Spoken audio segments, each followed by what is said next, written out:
से फॉर्म भरने वाली दिक्कत होती नहीं है। जैसे राज्य सेवा परीक्षा में होती है ना, प्रीलिम्स निकाले, फिर मेंस के लिए फिर अलग से फॉर्म भरो, फिर उसके लिए 1 महीना देगा, 15 दिन देगा, वैसा रहता नहीं है।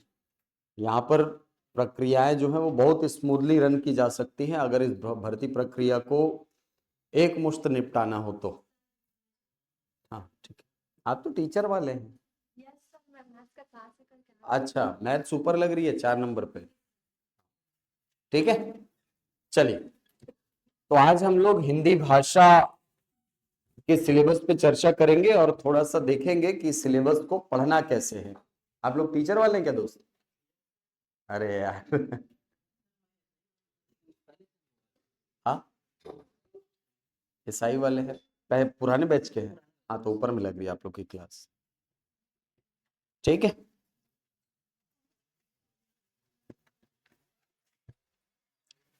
चलिए, तो आपके सिलेबस को जब आप देखेंगे तो सारे चरण आपको पता होगा। 5 अलग अलग चरण हैं। सबसे पहले आपका यही पीएचडी है, उसके बाद फिर प्रारंभिक परीक्षा है, दूसरा चरण है लिखित परीक्षा है वो भी, उसके बाद फिर है आपका जो 300 नंबर का फिजिकल है वो है, और अंत में 100 नंबर का इंटरव्यू है।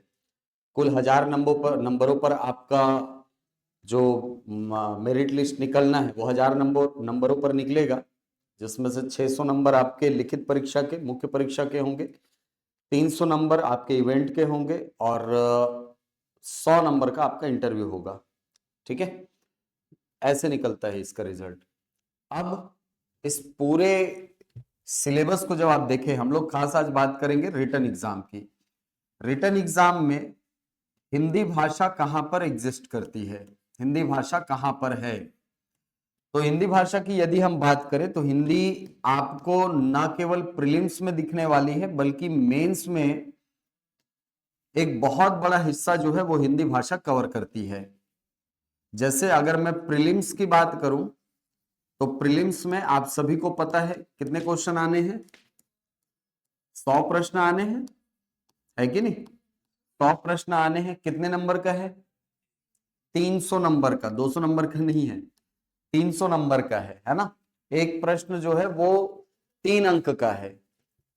और इस हिसाब से यदि मैं हिंदी भाषा की बात करूं तो हिंदी भाषा इसमें से 30 अंक की आपको पूछी जानी है, 30 अंक की। मतलब 100 में से 10 प्रश्न जो होंगे वो आपके हिंदी भाषा के होंगे। अब अगर मैं मेंस की बात करूं तो मेंस में 3 अलग अलग पेपर होने हैं। सबसे अच्छी बात, ऑब्जेक्टिव पैटर्न जो यहां पर होता है वैसा ही सेम ऑब्जेक्टिव पैटर्न आपको मेंस में भी दिखेगा। मेंस में जो 3 पेपर होते हैं उसमें पहला जो पेपर होता है वो होता है भाषा का, और भाषा के पेपर में आपको 2 भाषाएं पढ़नी है। एक तो पढ़ना है हिंदी भाषा को, और दूसरा पढ़ना है आपको इंग्लिश लैंग्वेज को। हिंदी भाषा के 125 अंक के 25 अंक का सिलेबस है। वहीं अंग्रेजी जो है ये आपको 75 अंक का सिलेबस मिलता है। दूसरा जो पेपर है कौन सा है?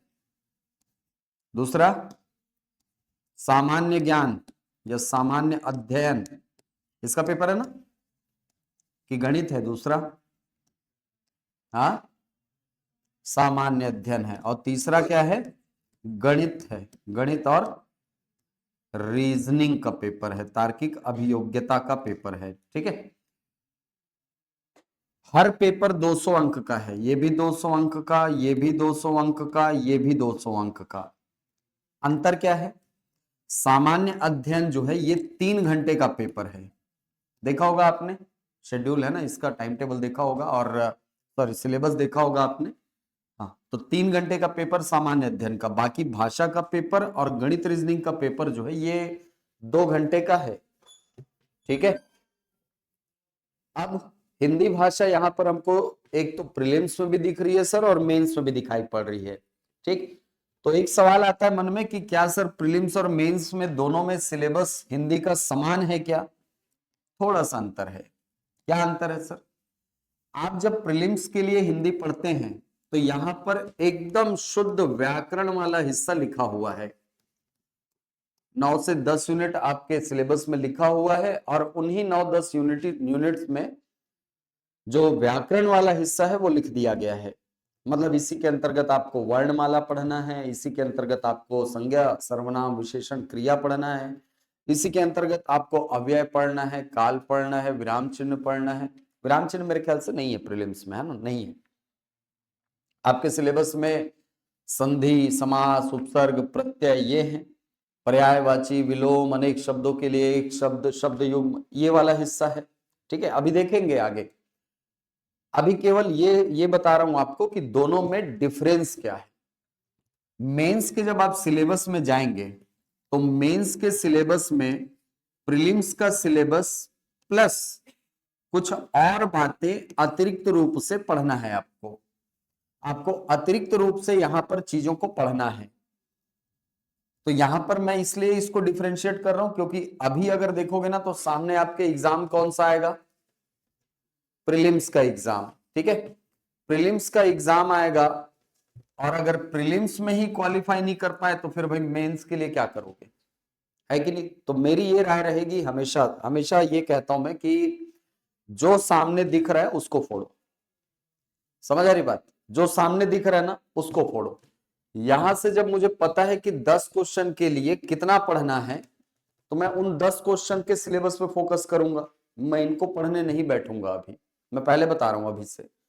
ठीक है, ये सब हिस्से ऐसा नहीं है कि मैं कवर नहीं कराऊंगा, बहुत बहुत अच्छे से कवर होगा। लेकिन बात यह है कि सर प्रीलिम्स जब अच्छे से कवर हो जाएगा, प्रीलिम्स जब क्लियर करेंगे तब तो हम पहुंचेंगे यहां, है कि नहीं? तो हमको सबसे पहले इन 10 प्रश्नों पर कमांड बनानी है।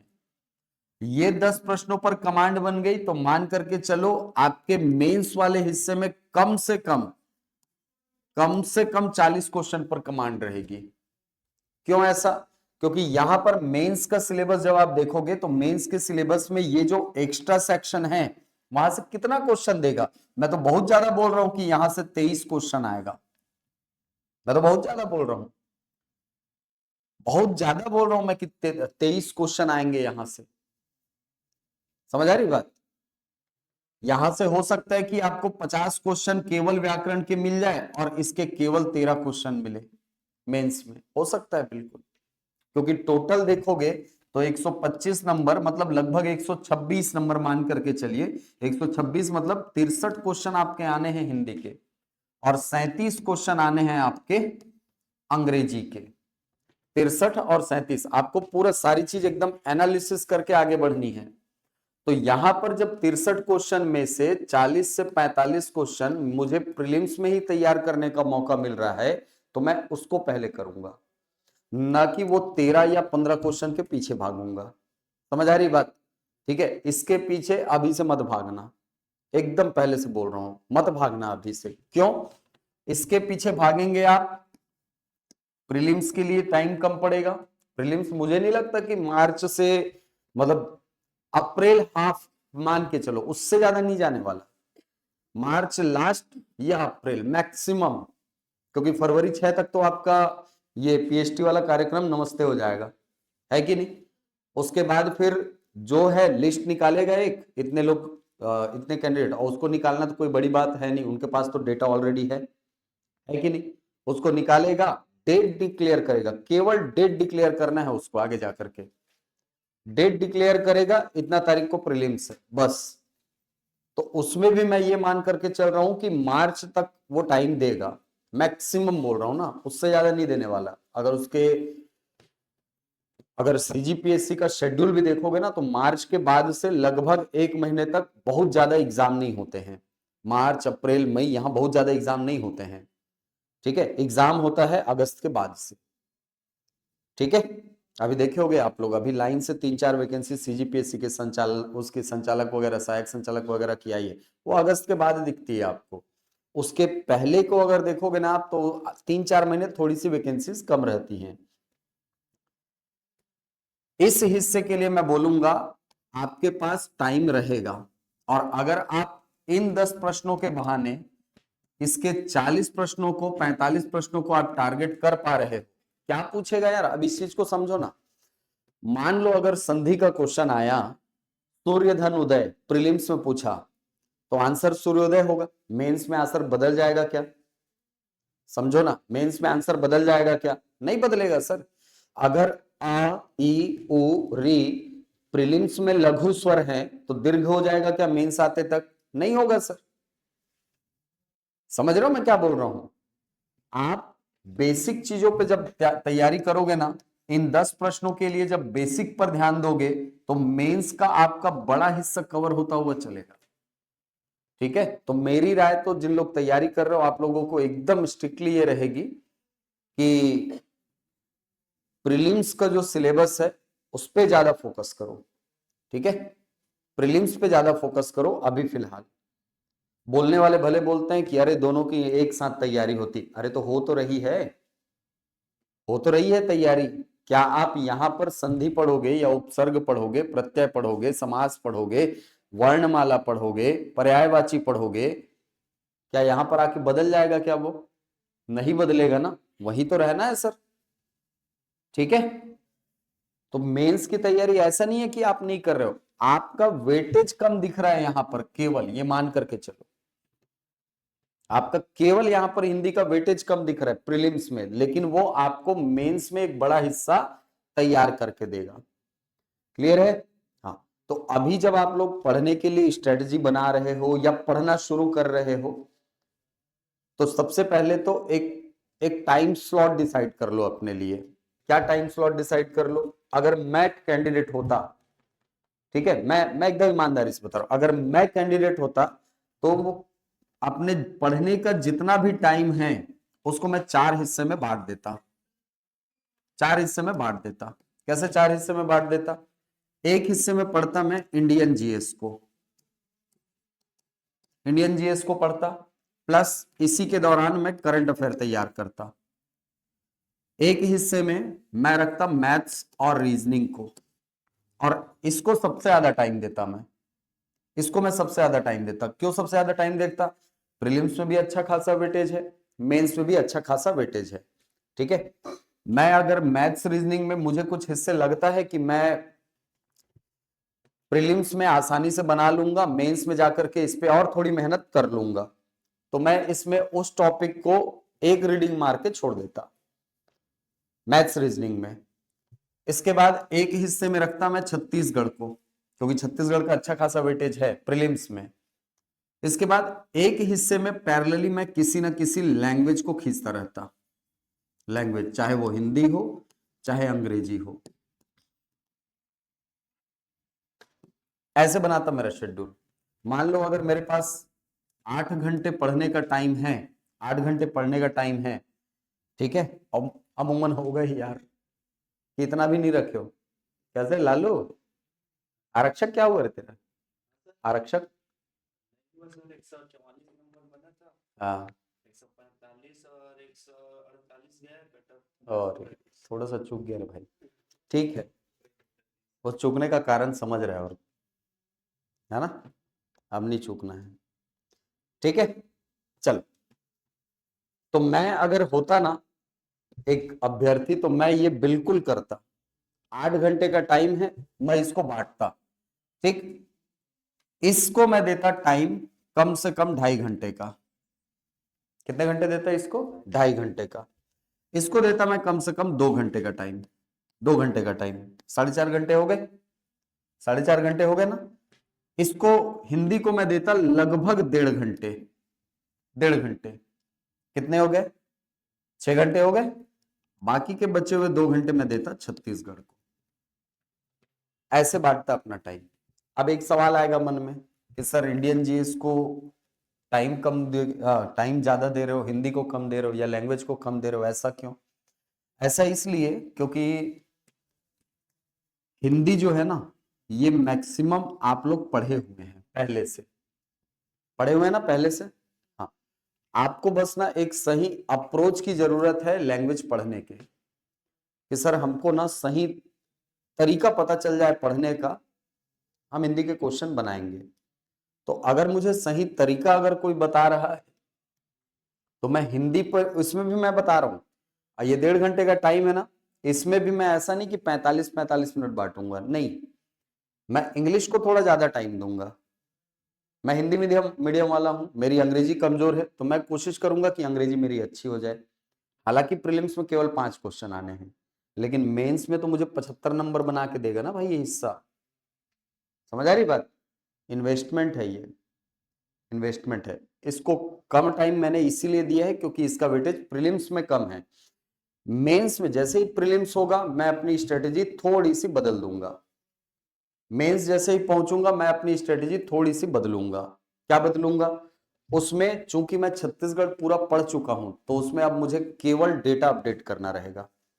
प्रीलिम्स के बाद मुझे केवल डेटा अपडेशन रहेगा कि भाई नया इकोनॉमिक सर्वे आ जाए रहेगा। खैर अब तो नया इकोनॉमिक सर्वे से ही पढ़ना रहेगा आपको, ठीक है। पुराना वाला इकोनॉमिक सर्वे ये तो फरवरी में एक्सपायर हो जाएगा, है कि नहीं?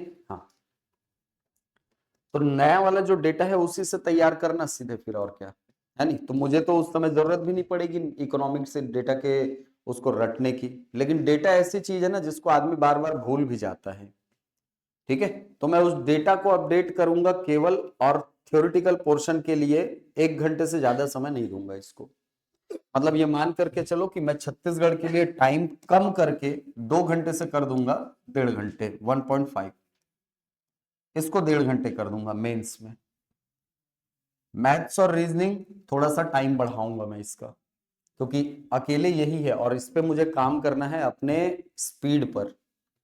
पिछले बार की सबसे बड़ी समस्या जो कैंडिडेट लोग के सामने आई थी वो थी स्पीड की समस्या। बहुत सारे लोग थे जिनके क्वेश्चन छूटे थे मैथ्स के, मतलब वो लोग पढ़ भी नहीं पाए थे क्वेश्चन इतना, मतलब थोड़ा सा एक तो लेंदी टाइप का पेपर आ गया था, ठीक है। रीजनिंग ज्यादा पूछ दिया था शायद, ऐसी कुछ समस्या हुई थी। तो मैथ्स और रीजनिंग वाले हिस्से को मैं ये कहूंगा कि इसको ना मैं थोड़ा सा टाइम बढ़ाऊंगा। इसमें लगभग मैं 3 घंटे डालूंगा, लगभग 3 घंटे इसको दूंगा। इंडियन जीएस चूंकि मेरा एक बार हो चुका है, तो मैं केवल और केवल एमसीक्यू लगाऊंगा, केवल क्वेश्चन लगाऊंगा। लैंग्वेज को थोड़ा सा टाइम दूंगा, इसको एमसीक्यू लगाऊंगा तो इसको भी 2 पार्ट में बांट लूंगा। जैसे एक दिन में मुझे इंडियन हिस्ट्री करना है, एक दिन इंडियन पॉलिटी करना है ना। मतलब एक ही दिन में अगर मुझे इंडियन हिस्ट्री और इंडियन पॉलिटी अगर पैरेलली करना है तो इनको, इस टाइम को मैं बांट दूंगा कि भाई आधे घंटे इसको करूंगा, आधे घंटे इसको करूंगा। लेकिन एक एक चीज ध्यान रखना, वो जो आधे घंटे बैठूंगा मैं 1 यूनिट निपटा के उठूंगा, ठीक है। क्वेश्चन मेरे पास अगर है तो मैं 1 घंटे में वो क्वेश्चन, आधे घंटे में इन दोनों के एक एक यूनिट निपटा करके उठूंगा। और वो स्पीड आ जाएगी। कब आएगी? जब आपके पास फैक्ट्स होंगे, जब आपके पास नॉलेज होगा, जब आप पढ़े रहोगे ऑटोमेटिकली। और जो नहीं पढ़ा रहेगा उसका एक्सप्लेनेशन पढ़ना है, बस यही तो रहेगा और क्या रहेगा। क्लियर है? तो पढ़ाई पर टाइम लगाने से पहले ना थोड़ा सा स्ट्रेटजी पे टाइम लगाया करो। अब्राहम लिंकन बोलता है ना कि अगर मुझे 10 घंटे एक पेड़ को काटने के लिए दिया जाए ना, तो शुरुआत के 8 घंटे में कुल्हाड़ी तेज करूंगा। वही कहानी है, ठीक है। तो थोड़ा सा टाइम स्ट्रेटजी को दो, उसके बाद एकदम पूरा मनोयोग से लग जाओ उसमें, ठीक है। क्योंकि अच्छी रणनीति ही आपको सफल बनाती है। और इस बार का तो पूरा खेल मैं बता रहा हूं रिटर्न एग्जाम का है, ठीक है। नंबर ऑफ पद कम है पहले से, नंबर ऑफ पोस्ट जो है वो पहले से कम है, एक सीधा 1/3 है समझो। पिछले बार तो 975 थे, इस बार तो 340-41 है कि नहीं। मतलब 3 गुना ज्यादा कंपटीशन ऐसे ही हो गया सर।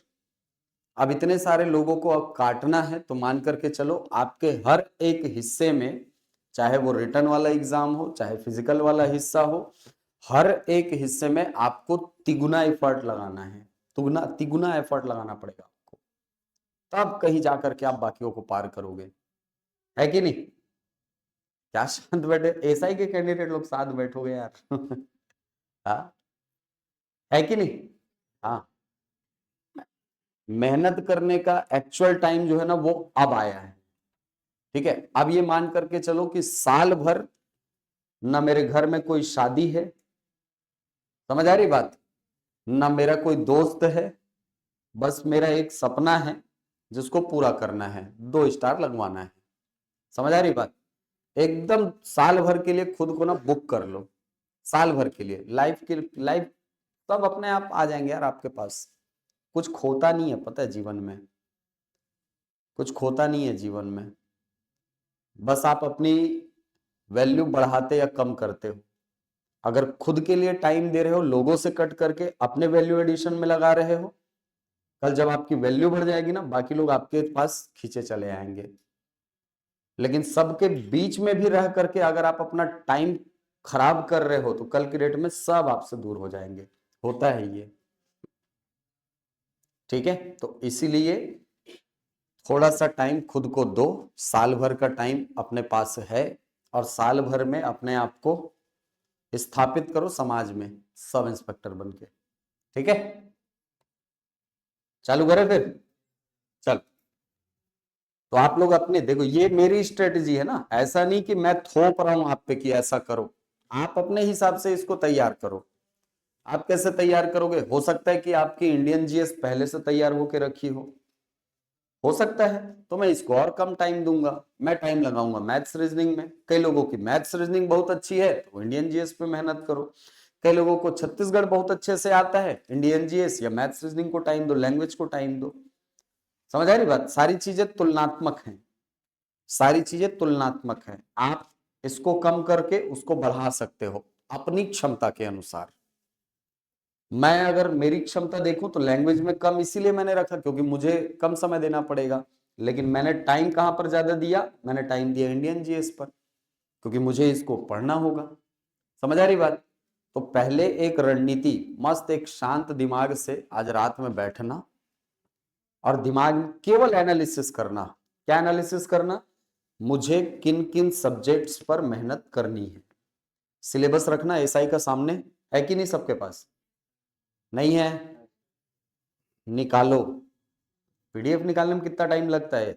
सीजीपीएससी की वेबसाइट में जाओ, डाउनलोड करना उसको, ठीक है। डाउनलोड करना, हार्ड कॉपी रखना, मोबाइल में नहीं, हार्ड कॉपी रखना अपने पास, हार्ड कॉपी रखना सामने, देखना। हाँ, मेरे एग्जाम के प्रीलिम्स में ये है, मेंस में ये हिस्से हैं। उसमें से देखना कि मुझे कौन कौन सी चीजें बहुत अच्छे से आती हैं। कई लोगों को रीजनिंग बहुत अच्छे से आती है, कई लोगों की हिंदी बहुत अच्छी होती है, 10 में से 9 क्वेश्चन सही है सर, 10 में 10 सही है सर, ऐसे वाले भी है कि नहीं? कोई वो नहीं है यार, पढ़ोगे तो काहे अच्छी नहीं होगी, सब पढ़ के ही तो अच्छा बनते हैं, ठीक है। कई लोगों की इंडियन जीएस बहुत अच्छी होती है। तो आप सबसे पहले अपने लिए एक स्ट्रेटजी बनाओ, खुद से बनाओ, ये कोई करेगा नहीं आपके लिए, ठीक है। हाँ, एक न्यू मैंने आपको बता दिया, ऐसे बनता है स्ट्रेटजी, क्लियर है? ऐसे बनाते हैं आप स्ट्रेटजी। और अगर कोई हिस्सा है जैसे नक्सलवाद वगैरह वाला हिस्सा है, आप पढ़ते हैं, मेंस में पढ़ते हैं, उसको मत पढ़ने बैठ जाना अभी से। मेंस में है, अभी नहीं है, क्या करोगे अभी पढ़ के? हाँ, अभी जो जो अभियान चले उनको पढ़ लो, क्यों? करंट अफेयर में काम आएगा, करंट अफेयर में काम आएगा वो, है कि नहीं? हाँ। तो कहने का मतलब यह है कि आप पहले एक स्ट्रेटजी बनाओ, और स्ट्रेटजी बना करके ये देखो कि भाई मुझे क्या क्या पढ़ना है, किस किस क्षेत्र में मुझे ज्यादा मेहनत करना है, क्लियर है? एक सबसे अच्छी बात इस एग्जाम की यह है कि आपको प्रीलिम्स में और मेंस में एक समान अप्रोच से आगे बढ़ना है। मतलब प्रीलिम्स भी जहां एमसीक्यू पैटर्न में होना है, वही आपका मेंस भी एमसीक्यू पैटर्न में होना है।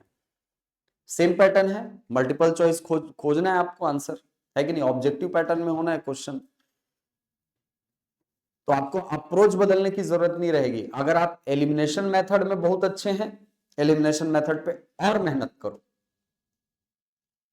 ठीक है। लेकिन कोई भी मेथड लगाओ, आपको अल्टीमेटली जरूरत पड़ती है नॉलेज की, पड़ती है कि नहीं? अगर मुझे मान लो 4 विकल्प दिए हैं और पूछा है कि मनीला की राजधानी, फिलीपींस की राजधानी क्या है, फिलीपींस की राजधानी क्या है मुझे पूछा है। अब एक विकल्प में मुझे दिया है इस्लामाबाद, एक में दिया है मुझे काठमांडू, एक विकल्प में दिया है मुझे कोलंबो, और एक विकल्प में दिया है मुझे मनीला। तो मैं अगर विकल्प काटने वाले, एकदम बेसिक उदाहरण बता रहा हूं, अगर विकल्प काटने वाले मेथड में जाऊंगा तो मुझे इतना तो पता होगा ना कि नहीं, इस्लामाबाद तो नहीं हो सकता। क्यों? ये तो पाकिस्तान की राजधानी है। विकल्प कटा। अब थोड़ा सा दिमाग लगाऊंगा, मुझे याद आएगा कि यार ढाका तो बांग्लादेश की राजधानी, सॉरी काठमांडू तो नेपाल की राजधानी है। विकल्प कटा। कटा ना। अब आए हो आप कहां पर? 50-50 वाले मामले में। अब मान लो आप कंफ्यूज हो भी गए, छोड़ के मत आना क्वेश्चन। क्यों नहीं आना? माइनस मार्किंग नहीं है सर, सबसे अच्छी चीज ये है। ठीक है, और ये चीज मान के चलो कट ऑफ थोड़ा सा बढ़ाएगा। ठीक है, थोड़ा सा तो कट ऑफ बढ़ाता ही है। जहां पर माइनस मार्किंग नहीं होती है वहां पर कभी कभी 2-4 तुक्के लगते भी हैं यार। ऐसा नहीं है एकदम निमगा, इतना बुरा किस्मत भी लेके कोई नहीं आया जमीन पे। ठीक है, 50 में तुक्का मारेगा तो 5-10 तो सही भेटा ही जाएगा, है कि नहीं? ठीक है, तो तुक्का, उसको मैं तुक्का नहीं बोलता। अगर आप दो विकल्प काट ले रहे हो फिर आप अगर आंसर लगा रहे हो तो मैं इसको तुक्का नहीं बोलता, मैं बोलता हूं प्रयास करना। ठीक है, सही गया तो ठीक है, नहीं गया तो भी ठीक है, क्या कर सकते हो उसमें। ठीक है, और माइनस मार्किंग नहीं है तो उसमें तो नुकसान होना नहीं है। अगर माइनस मार्किंग होता तो मैं बोलता किस्मत खराब है रे बाबू तेरे, 5 तुक्का मारा, एक को सही नहीं हुआ है नहीं, तब वहां पर बात आती। ठीक है, चल, तो आज स्ट्रेटजी बनाना। ठीक है, कल पूछूंगा मैं आपको, कल पूछूंगा मैं आपको इस चीज को। ठीक है, क्योंकि देखो हिंदी पढ़ाना वो तो मैं कल भी चालू कर लूंगा, वो आधे घंटे बाद चालू कर लूंगा, उसमें कोई वो नहीं है। ठीक है, सब जानते हो यार, पढ़े हुए हो, यूट्यूब में सब देखे हुए लोग हो, पढ़े हुए हो सब। ठीक है, सब जानते हो आप। आपको अभी सही सही में किस चीज की जरूरत है पता है? आपको एक सही डायरेक्शन की जरूरत है। ठीक है, ऐसा नहीं है कि आपने पहले कभी कुछ नहीं पढ़ा है, कॉम्पिटिटिव एग्जाम नहीं भी दिए होगे अगर, तो भाई इतना तो जानते होगे ना कि भारत की राजधानी दिल्ली है, जानते तो होगे ना। मतलब आपके दिमाग में नॉलेज तो थोड़ा बहुत है पहले से, है कि नहीं? उसी नॉलेज को एनहांस करना है, उसी नॉलेज को थोड़ा सा ज्यादा एक तरीके से बोला जाए ना, फाइन करना है अपने को, जिससे कि एग्जाम में आने वाले क्वेश्चन आपसे सॉल्व हो जाए। ठीक है, चल, तो आपका एक प्रॉपर अप्रोच आप खुद से बनाओ, मैं नहीं थोपूंगा, आप बनाओ। बैठना आज 1 घंटे आराम से अपने लिए निकाल करके बैठना, शांत मन से बैठना और देखना सिलेबस को, सिलेबस को केवल देखना और देखना कि कौन सा हिस्सा मुझे बहुत अच्छे से आता है, कौन सा हिस्सा मुझे नहीं आता है। जो हिस्सा नहीं आता मेहनत करो, उसका कोई विकल्प नहीं है फिर।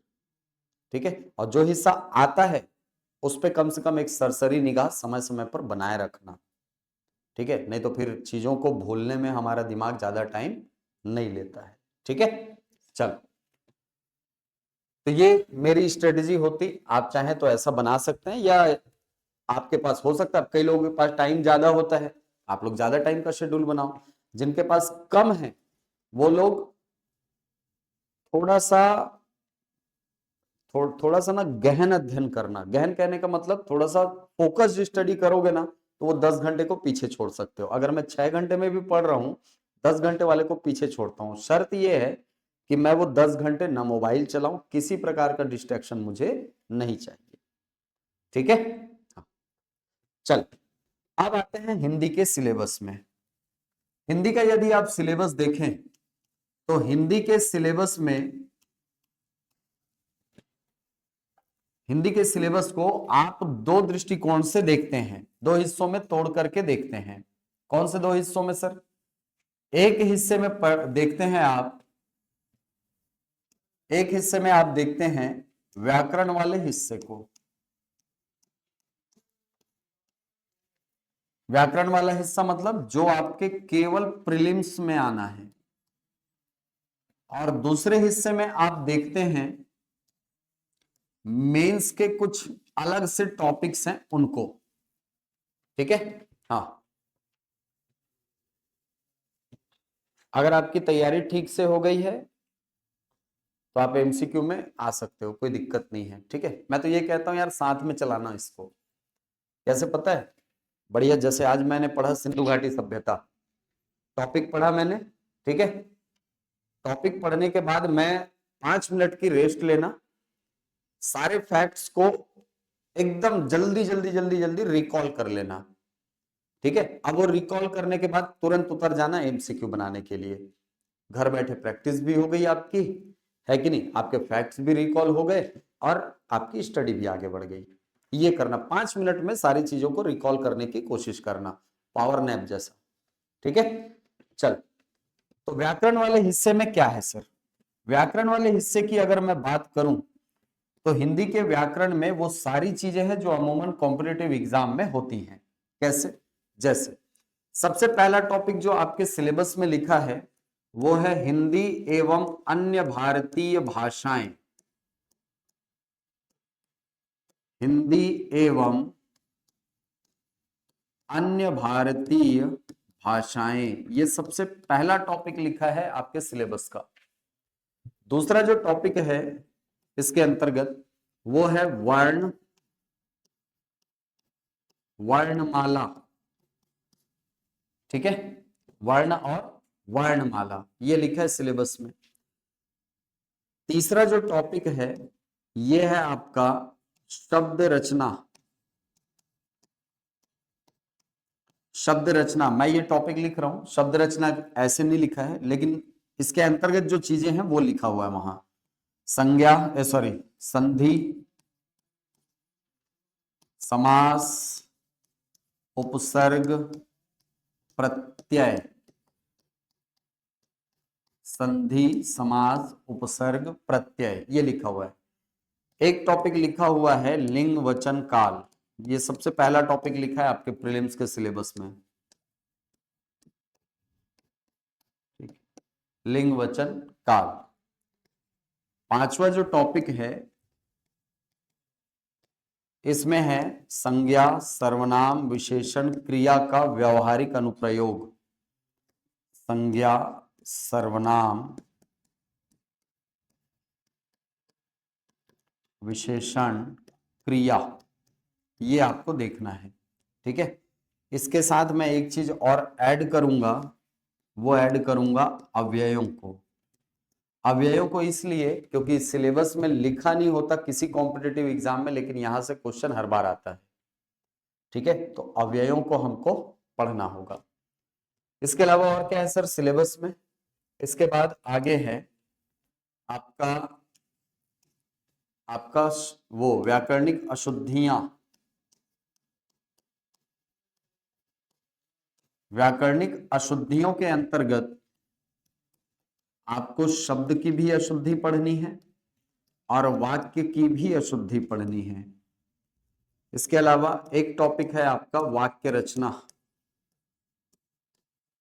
वाक्य रचना जब आप देखेंगे तो आपको दिखेगा इसमें वाक्य के अंग, वाक्य के आवश्यक तत्व, वाक्य के भेद, ये 3 चीजें पढ़ते हैं हम लोग। और सीजीपीएससी के अभी के पैटर्न में देखोगे ना, बहुत इंपॉर्टेंट टॉपिक है वाक्य रचना, ठीक है, आगे जाके पढ़ेंगे इसको। तो वाक्य रचना है एक टॉपिक।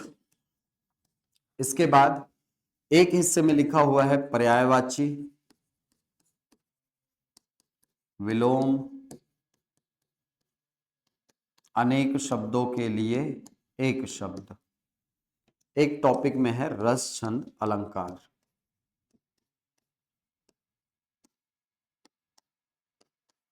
ठीक है। तो ये आपके प्रीलिम्स का सिलेबस, इतना सारा चीज मिलकर के आपके प्रीलिम्स का सिलेबस बनता है, ठीक है। अरे लिखो मत, डाउनलोड करना इसको, समझे? छापने वाला आदत मत करना भाई मेरे क्लास में, ठीक है, समझने वाली चीज। क्योंकि व्याकरण में पूरा व्याकरण, व्याकरण क्या है सर? नियम, नियम को जानना रहता है, ठीक है।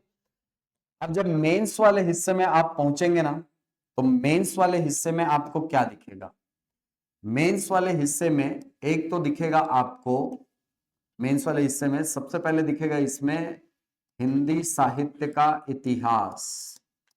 पिछली बार पूछा था मैथिल कोकिल, मुझे याद है मेंस में पूछा था मैथिल कोकिल किस कवि को कहा जाता है, विद्यापति को पूछा था, ठीक है। तो हिंदी साहित्य का इतिहास, हिंदी साहित्य का इतिहास लिख दिया है, लेकिन इसके अंतर्गत आपको बहुत सारे साहित्यकारों को पढ़ना है, ठीक है। क्योंकि हिंदी साहित्यकारों में या हिंदी साहित्य का इतिहास जब आप पढ़ते हैं तो वहां पर बेसिकली रचनाओं की बात होती है, है कि नहीं। रचनाओं की बात होगी। हिंदी साहित्य का इतिहास कहने का मतलब लिटरेचर जो है वो लिखे गए हैं, तो किसने कौन सा लिटरेचर लिखा है यही तो पूछेगा, और क्या पूछेगा, है कि नहीं।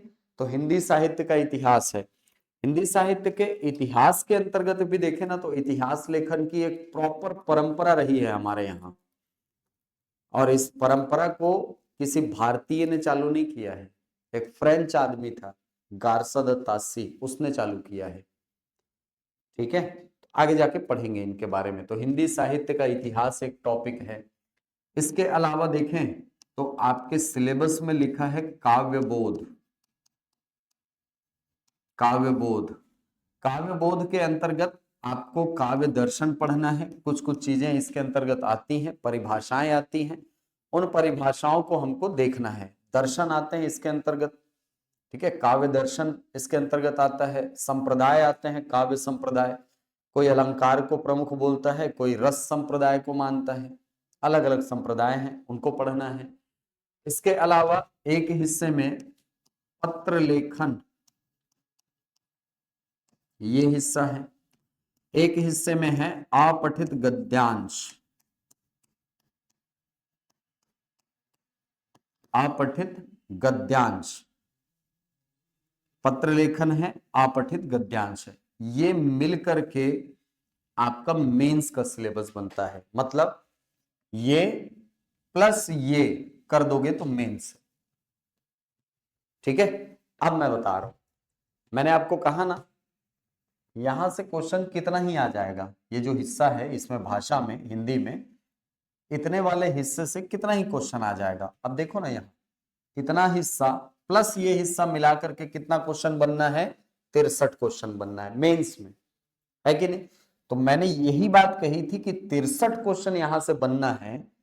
तो भाई 63 क्वेश्चन में ऐसा तो नहीं है कि वो 25-30 क्वेश्चन दे देगा इस वाले हिस्से से, 30 क्वेश्चन नहीं देगा।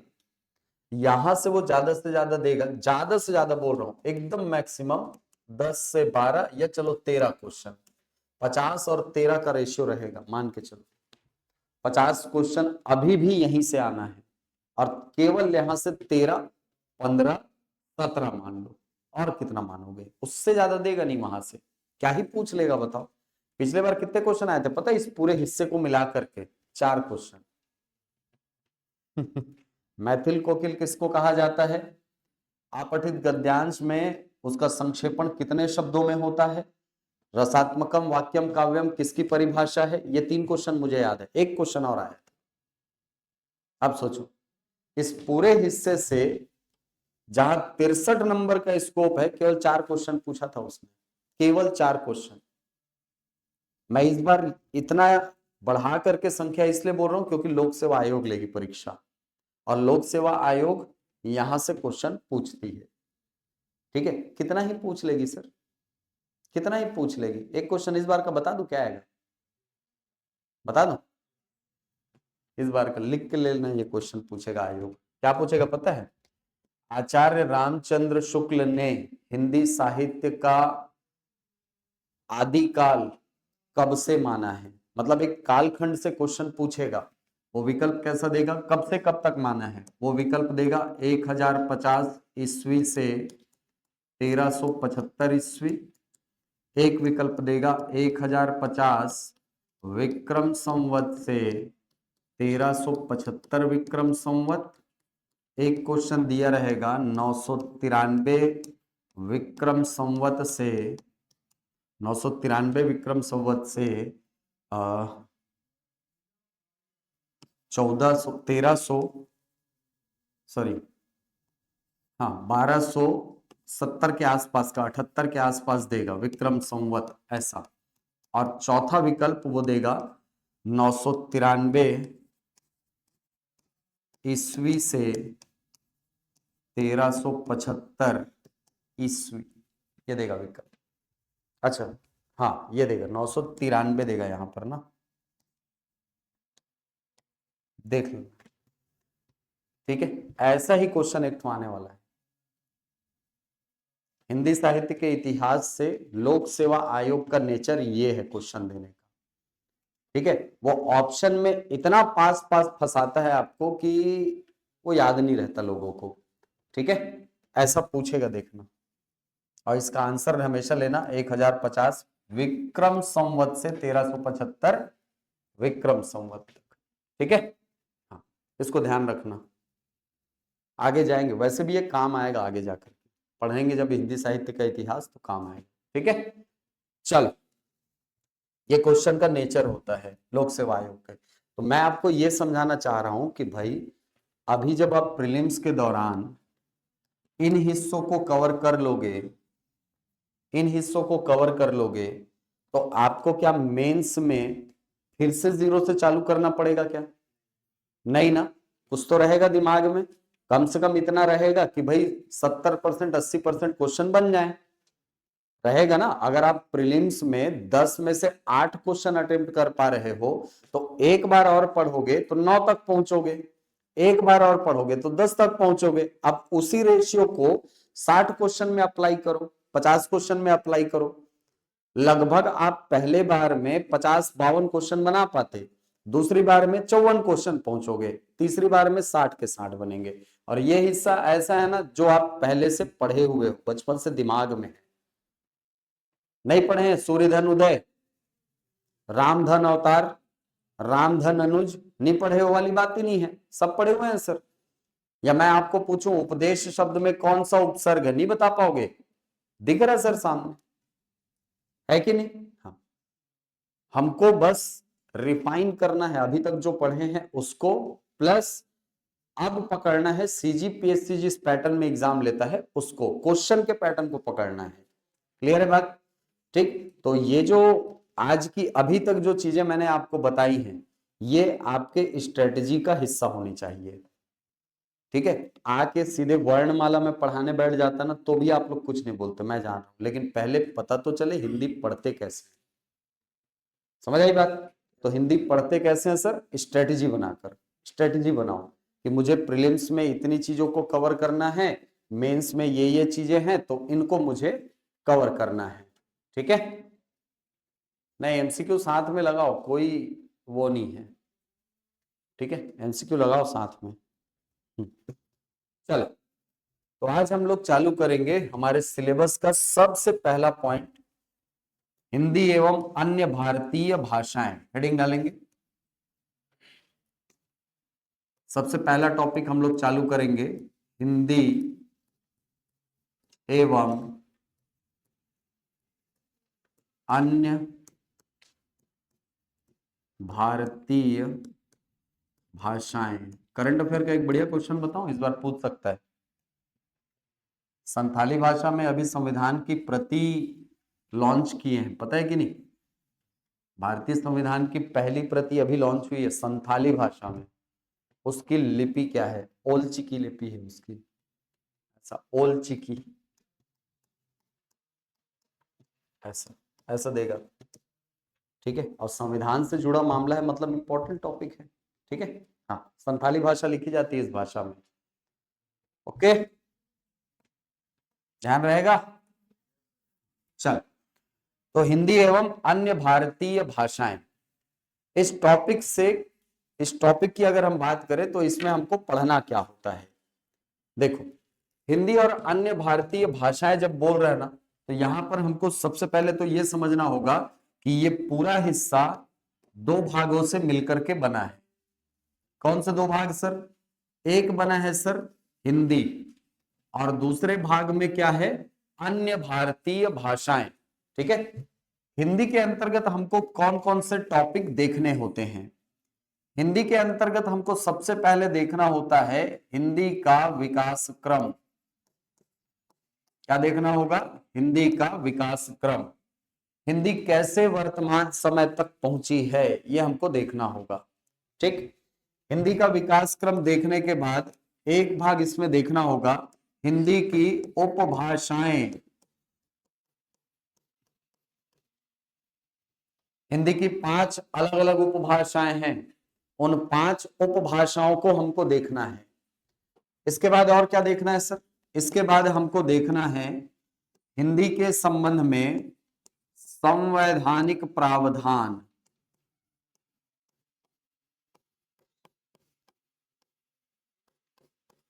क्या देखना है? संवैधानिक प्रावधान। अब ये जो संवैधानिक प्रावधान वाला लिंक है ये डायरेक्ट जुड़ेगा आपके अन्य भारतीय भाषाओं से, यही जुड़ेगा। क्लियर है? अन्य भारतीय भाषाओं से जुड़ेगा कौन? संवैधानिक प्रावधान वाला हिस्सा। इसी में एक टॉपिक हम लोग छोटा सा है, पढ़ लेंगे, उसको भी लगे हाथ निपटा देंगे। वैसे मैं उसको मेंस जब चालू करता हूं ना, मेंस पढ़ाना तो पढ़ाता हूं, लेकिन फिर भी आपको पढ़ा दूंगा। छोटा सा टॉपिक है, इसी के साथ आता है, इसलिए वहां पर पढ़ा दूंगा मैं। तो वो टॉपिक होगी भाषा परिवार। पूरी दुनिया में जितनी भाषाएं हैं उनको 13 भाषा परिवारों में बांटा गया है। उसमें से 4 परिवार जो हैं वो हमारे भारत में हैं, मतलब 4 भाषा परिवार हमारे भारत में एग्जिस्ट करती हैं। तो उन चारों भाषा परिवारों को हम देख लेंगे। इसी के अंतर्गत एक छोटा सा और टॉपिक है 10 मिनट का, उसको भी निपटा देंगे, वो है शास्त्रीय भाषा। ठीक है? तो अन्य भारतीय भाषाओं में क्या पढ़ना है वो आगे देखेंगे, लेकिन उसके पहले हमको मेन फोकस करना है किस पे? हिंदी पे, क्योंकि क्वेश्चन यहीं से आना है, यहां से क्वेश्चन नहीं आएगा, क्वेश्चन आएगा यहां से। क्लियर है? हिंदी से, हिंदी वाला जो हिस्सा है वहां से क्वेश्चन आने हैं, तो हमको फोकस यहां पे करना है। जैसे पिछले बार आप मेंस में देखना, एसआई मेंस में एक क्वेश्चन आया हुआ था कि भारतीय संविधान का अनुच्छेद 332 किससे संबंधित है? सॉरी 351 किससे संबंधित है? 332 कहां से आ जाएगा यार, वो तो आरक्षण है ना? आरक्षण, आर्टिकल 332 आरक्षण है ना? अरे हो पहली बार संविधान पढ़ेंगे क्या आप लोग? ठीक है। हाँ, आर्टिकल 351 में क्या लिखा है ये पूछा है। ठीक है, तो उसमें भारतीय भाषाओं के विकास के लिए निर्देश है, हिंदी के विकास के लिए निर्देश है मेनली। ठीक है, चल, तो यहां से क्वेश्चन आते हैं। ठीक है, सबसे पहला टॉपिक हम लोग चालू करेंगे भाषा का विकास क्रम, लेकिन उसके पहले हम लोग ये जानेंगे कि हिंदी भाषा या भाषा शब्द आया कहां से है। भाषा, अब सिलेबस चालू होगा आपका, है ना? अब पढ़ना चालू करेंगे हम लोग आपका सिलेबस। भाषा क्या है? क्या है भाषा लालू? क्या है भाषा? भाषा वर्णों का मेल है सर। वर्णों का मेल है भाषा। अच्छा, और बहुत बढ़िया, अपने विचारों को अभिव्यक्त करना भाषा है। बहुत बढ़िया। और कोई? संप्रेषण का माध्यम है। Very good. और बहुत बढ़िया, ठीक है। हर भाषा की होती? हर भाषा की होती? पक्का? अच्छा, सेंटिनलीज भाषा है कि नहीं है? अच्छा, आज ठीक है। ऐसी बहुत सारी भाषाएं हैं जिनका व्याकरण नहीं लिखा गया। ठीक है, हाँ, लेकिन वो भाषा है। अवधी भाषा की कहाँ है व्याकरण? ब्रज भाषा का व्याकरण है? नहीं है सर, लेकिन वो भाषा है। ठीक है, भाषा होने का क्राइटेरिया अलग है। अगर आप उसको अलग तरीके से देखें, एक व्याकरण सम्मतता की तरफ से देखें तो उसका अप्रोच अलग हो जाता है, और यदि आप भाव संप्रेषण के नजरिए से देखें तो उसका अप्रोच अलग होता है। ठीक है, आपका कहना सही है कि व्याकरण सम्मत होती है भाषा। हाँ, और कोई परिभाषा भाषा की? मतलब लगभग सभी लोग, आप लोग इस बात पर सहमत हैं कि भाषा भावों की अभिव्यक्ति का एक जरिया है कि नहीं? ये एक ऐसा माध्यम है जिससे कि हम अपने भावों को दूसरों तक पहुंचाते हैं। बहुत बढ़िया, कृपा, है कि नहीं? हम अपने भावों को दूसरों तक पहुंचाते हैं, यही माध्यम है, इसी को कहा जाता है भाषा। हो ना? पूछना पड़ेगा हर हर चीज के लिए पूछना। हाँ, सही बोल रहा हूँ क्या? हाँ, ठीक है। भाषा क्या है? भावों की अभिव्यक्ति का एक माध्यम है। तो हम जब भाषा की इस परिभाषा को देखते हैं और हम बोलते हैं जब खुद से कि भाषा जो है ये भावों के अभिव्यक्ति का एक माध्यम है सर, तो हमको लगता है कि हम तो बहुत नई बात बता दिए। नई बात नहीं है ये बात, आज से 2000 साल पहले आचार्य पतंजलि बोल करके चले गए। कौन? आचार्य पतंजलि। कौन है जान रहे हो ना? योग सूत्र वाले। रामदेव बाबा गुरु थे मत बोल देना। ठीक है, हाँ, आचार्य पतंजलि। आचार्य पतंजलि जो हैं ये योग सूत्र के प्रतिपादक हैं। हमारे भारत में 6 प्रमुख दर्शन हैं, षड दर्शन जिनको कहा जाता है।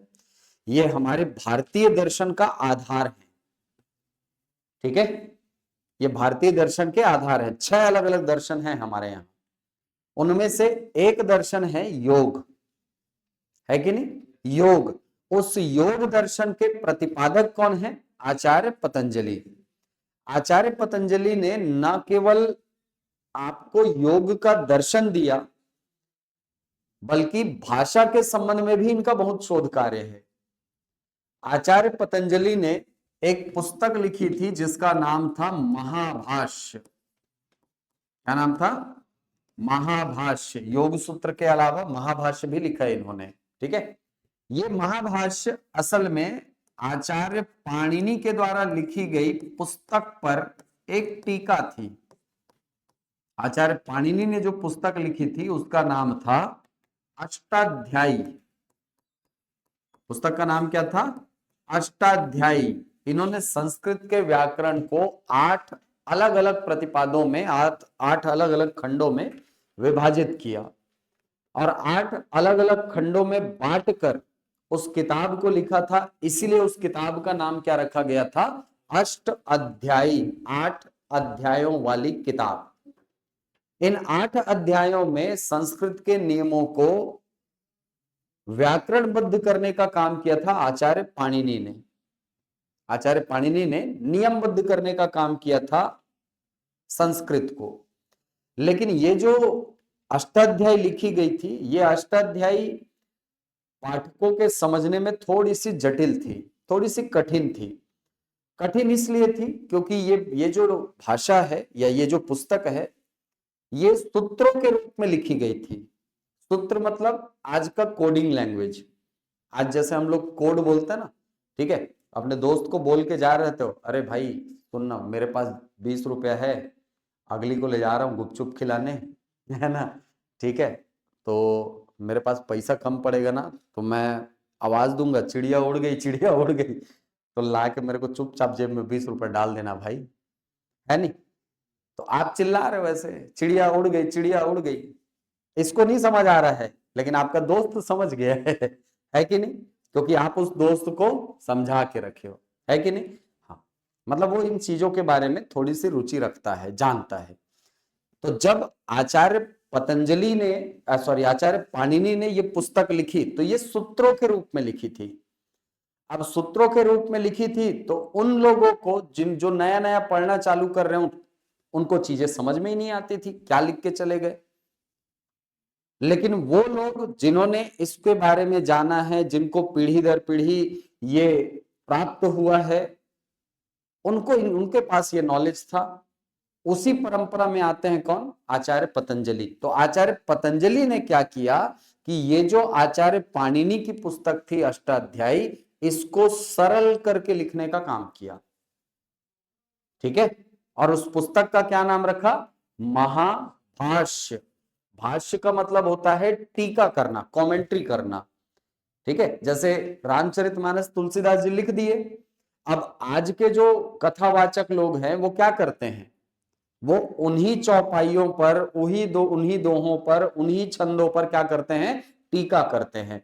इसी को बोला जाता है भाष्य करना, इलेबोरेट करना, समझाना, चीजों को सरल करना।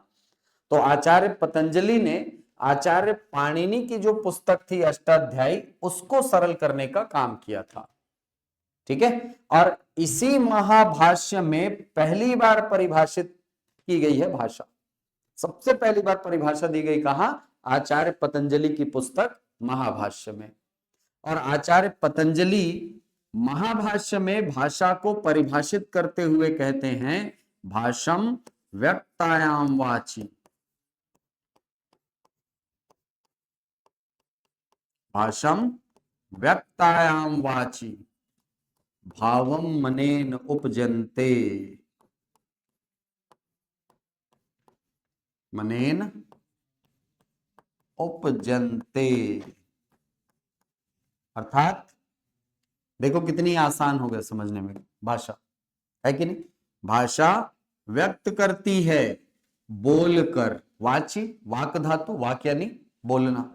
भाषा व्यक्त करती है बोलकर, किसको? भावों को। कौन से भाव? जो मन में उपजते हैं। अब यहां से अगर एक कंप्लीट परिभाषा निकालूं मैं भाषा की, तो क्या निकलेगी? भाषा मन में उत्पन्न होने वाले भावों को बोलकर व्यक्त करती। यही तो आप बोले थे, नहीं बोले थे? यही तो आप बोले थे ना कि भाषा अभिव्यक्ति का माध्यम है, मतलब तो वही हुआ सर। ठीक है, तो आचार्य पतंजलि ने भाषा को परिभाषित करते हुए भाषम व्यक्तायाम वाची, इतने को पूछता है कई बार, इतने को पूछता है, भाषम व्यक्तायाम वाची किसने कहा है? तो किसने कहा है? पतंजलि ने कहा है। अब इसी परिभाषा के माध्यम से आचार्य पतंजलि ने यह बात स्पष्ट कर दी है कि भाषा शब्द की व्युत्पत्ति संस्कृत के भाष धातु से होती है, जिसका अर्थ होता है बोलना। भाषा शब्द की व्युत्पत्ति कहां से हुई है? भाष धातु से हुई है, जिसका अर्थ होता है बोलना। क्लियर है? ठीक है, तो ये तो हो गई बात भाषा कहां से आई है सर। अब यहां से इंपॉर्टेंट फैक्ट ना 3 ठोक है। क्या इंपॉर्टेंट फैक्ट है? सबसे पहले 2 फैक्ट तो इन किताबों के नाम और इनके रचनाकार। सीधे सीधे क्वेश्चन देता है, अष्टाध्यायी के रचनाकार कौन थे? पाणिनि। महाभाष्य के रचनाकार कौन थे? पतंजलि। तीसरा क्वेश्चन देता है, भाषा शब्द की व्युत्पत्ति किस धातु से मानी जाती है? तो किस धातु से मानी जाती है? भाष धातु से। ध्यान रखना, श जो होगा उसमें नीचे हलंत लगा होगा, और श भी कौन सा? मूर्धन्य, षटकोण का श होगा। ठीक है, तो षटकोण का श होगा और इस पे हलंत लगा होगा। ये है भाषा शब्द के उत्पत्ति का धातु। क्लियर है यहां तक? बढ़े आगे? ठीक, चल। अब ये तो हुई बात कि भाषा जो है ये आई कहां से सर, इसकी परिभाषा कहां से आई है। अब हम लोग देखेंगे भाषा में कौन कौन से गुण होते हैं। ठीक है, भाषा के गुण, भाषा में कौन कौन से गुण पाए जाते हैं, इस पे हम लोग थोड़ी सी चर्चा कर लेते हैं। भाषा में सबसे पहला जो गुण होता है उसको कहा जाता है भाषा की परिवर्तनशीलता। भाषा कैसी होती है? परिवर्तनशील होती है, भाषा बदलती रहती है। ठीक है, भाषा बदलती रहती है। भाषा की परिवर्तनशीलता के पीछे या इस बदलाव के पीछे बहुत सारे कारण होते हैं, जिसमें से 3 कारण सभी भाषा शास्त्रियों द्वारा मान्य है। जिसमें सबसे पहला जो कारण है भाषा की परिवर्तनशीलता का, वो है भाषा पर क्षेत्रीयता का प्रभाव पड़ना। कोई भी भाषा क्षेत्रीयता के प्रभाव में आकर के अपने रूप में परिवर्तन करती है। दूसरा है भाषा पर समय का प्रभाव पड़ना। भाषा समय के प्रभाव में आकर भी अपना रूप बदलती है। और तीसरा है भाषा पर सांस्कृतिक संक्रमण का प्रभाव पड़ना। किसका प्रभाव पड़ना? सांस्कृतिक संक्रमण का प्रभाव पड़ना। तो ये 3 ऐसे घटक हैं जिसके कारण भाषा अपना रूप कभी भी स्थायी नहीं रख पाती और वो अपना रूप बदल लेती है। ठीक है, जैसे अगर मैं बात करूं भाषा पर परिवर्तनशीलता के प्रकार की या कारण की, तो सबसे पहला कारण हमने लिखा है क्षेत्रीयता का प्रभाव। क्षेत्रीयता के कारण भाषा अपना रूप बदलती है। कैसे बदलती है सर? समझना, जैसे कोई एक भाषा है, कोई एक भाषा वो अलग अलग क्षेत्रों में अलग अलग रूपों में बोली जा रही है, बोली जाती है कि नहीं? जैसे हिंदी को ही ले लो, हमारी हिंदी जिस भाषा में, जैसी हिंदी हम बोल रहे हैं, जरूरी नहीं है सर कि गुजरात में या किसी गुजराती से जब बात करूंगा तो सेम ऐसी ही हिंदी वो भी बोलेगा। जेठालाल को सुनना, ये ना भाई है। हाँ, ये क्या है सर, ये क्षेत्रीयता का प्रभाव है। और जरूरी नहीं है कि सर कोई बंगाली आदमी से अगर आप बात करोगे तो ठीक उसी लहजे में हिंदी में बात करे जैसे में आप करते हो, जरूरी है क्या? नहीं है सर, अलग अलग होती है, सबका तरीका अलग अलग होता है। क्यों होता है ये इसलिए होता है क्योंकि क्षेत्र अलग अलग है। मेरी क्षेत्र में हिंदी का स्वरूप अलग, उस क्षेत्र में हिंदी का स्वरूप अलग, किसी और क्षेत्र में हिंदी का स्वरूप अलग होगा। तो क्षेत्रीयता के कारण भाषा अपना रूप बदलती है। छत्तीसगढ़ी को ले लो ना यार, छत्तीसगढ़ी को ले लो, छत्तीसगढ़ी भाषा अलग अलग क्षेत्रों में अलग अलग रूपों में है कि नहीं है? आप रायपुर जाओ ना, आबो जाबो खाबो, यहां आ जाओ, आहा जहां खाहा, कितना दूर है? 120 किलोमीटर। इतने में परिवर्तन है कि नहीं?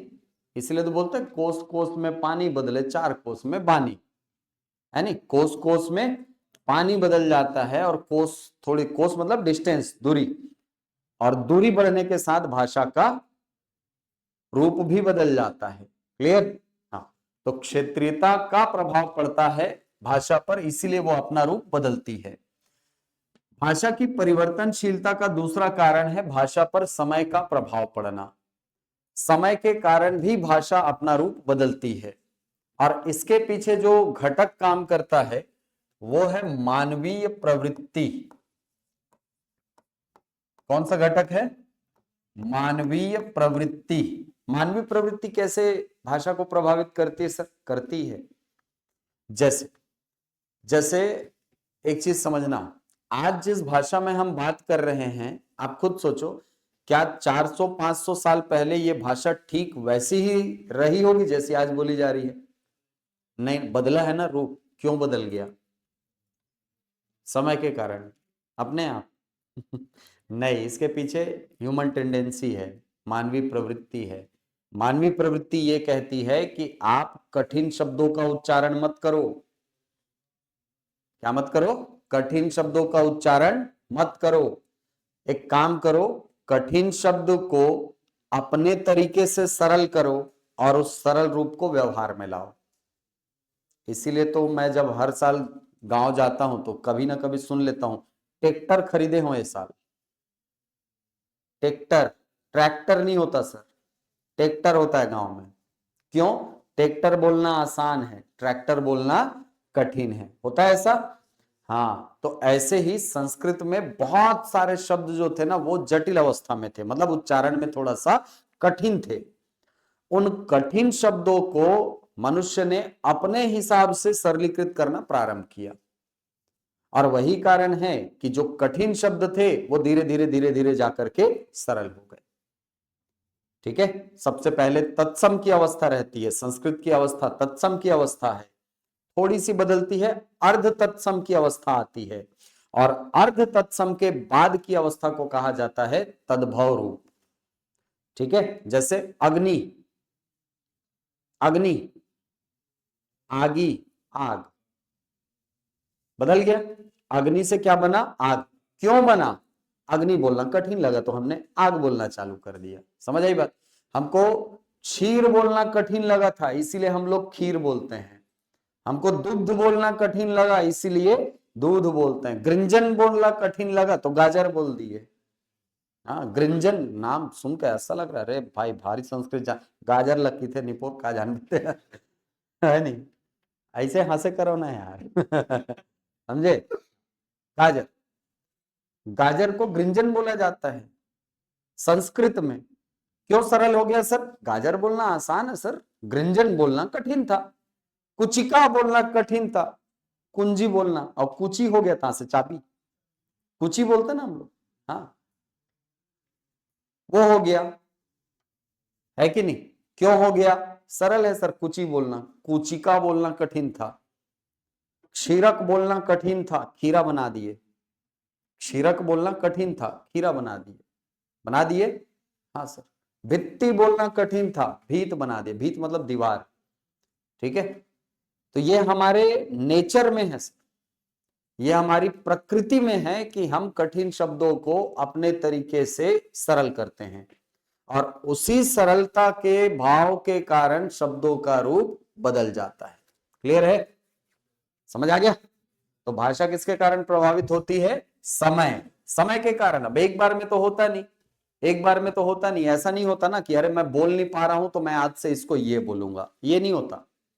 वो धीरे धीरे धीरे धीरे करके साफ होते जाता है, मतलब सरल होती जाती है, वो शब्द सरल होता जाता है। तो भाषा किसके कारण प्रभावित होती है? समय के कारण। तीसरा है, भाषा पर प्रभाव पड़ता है सांस्कृतिक संक्रमण का। सांस्कृतिक संक्रमण कहने का मतलब होता है दो संस्कृतियों का आपस में मेल होना। जब भी दो संस्कृतियां आपस में मिलती हैं, एक संस्कृति के सांस्कृतिक तत्व दूसरी संस्कृति में और दूसरी संस्कृति के सांस्कृतिक तत्व पहली संस्कृति में आ जाते हैं। आप इसको ऐसे समझो, जैसे मान लो एक संस्कृति है हमारी छत्तीसगढ़ की संस्कृति, ठीक है, जैसे हम छत्तीसगढ़ बनाते हैं,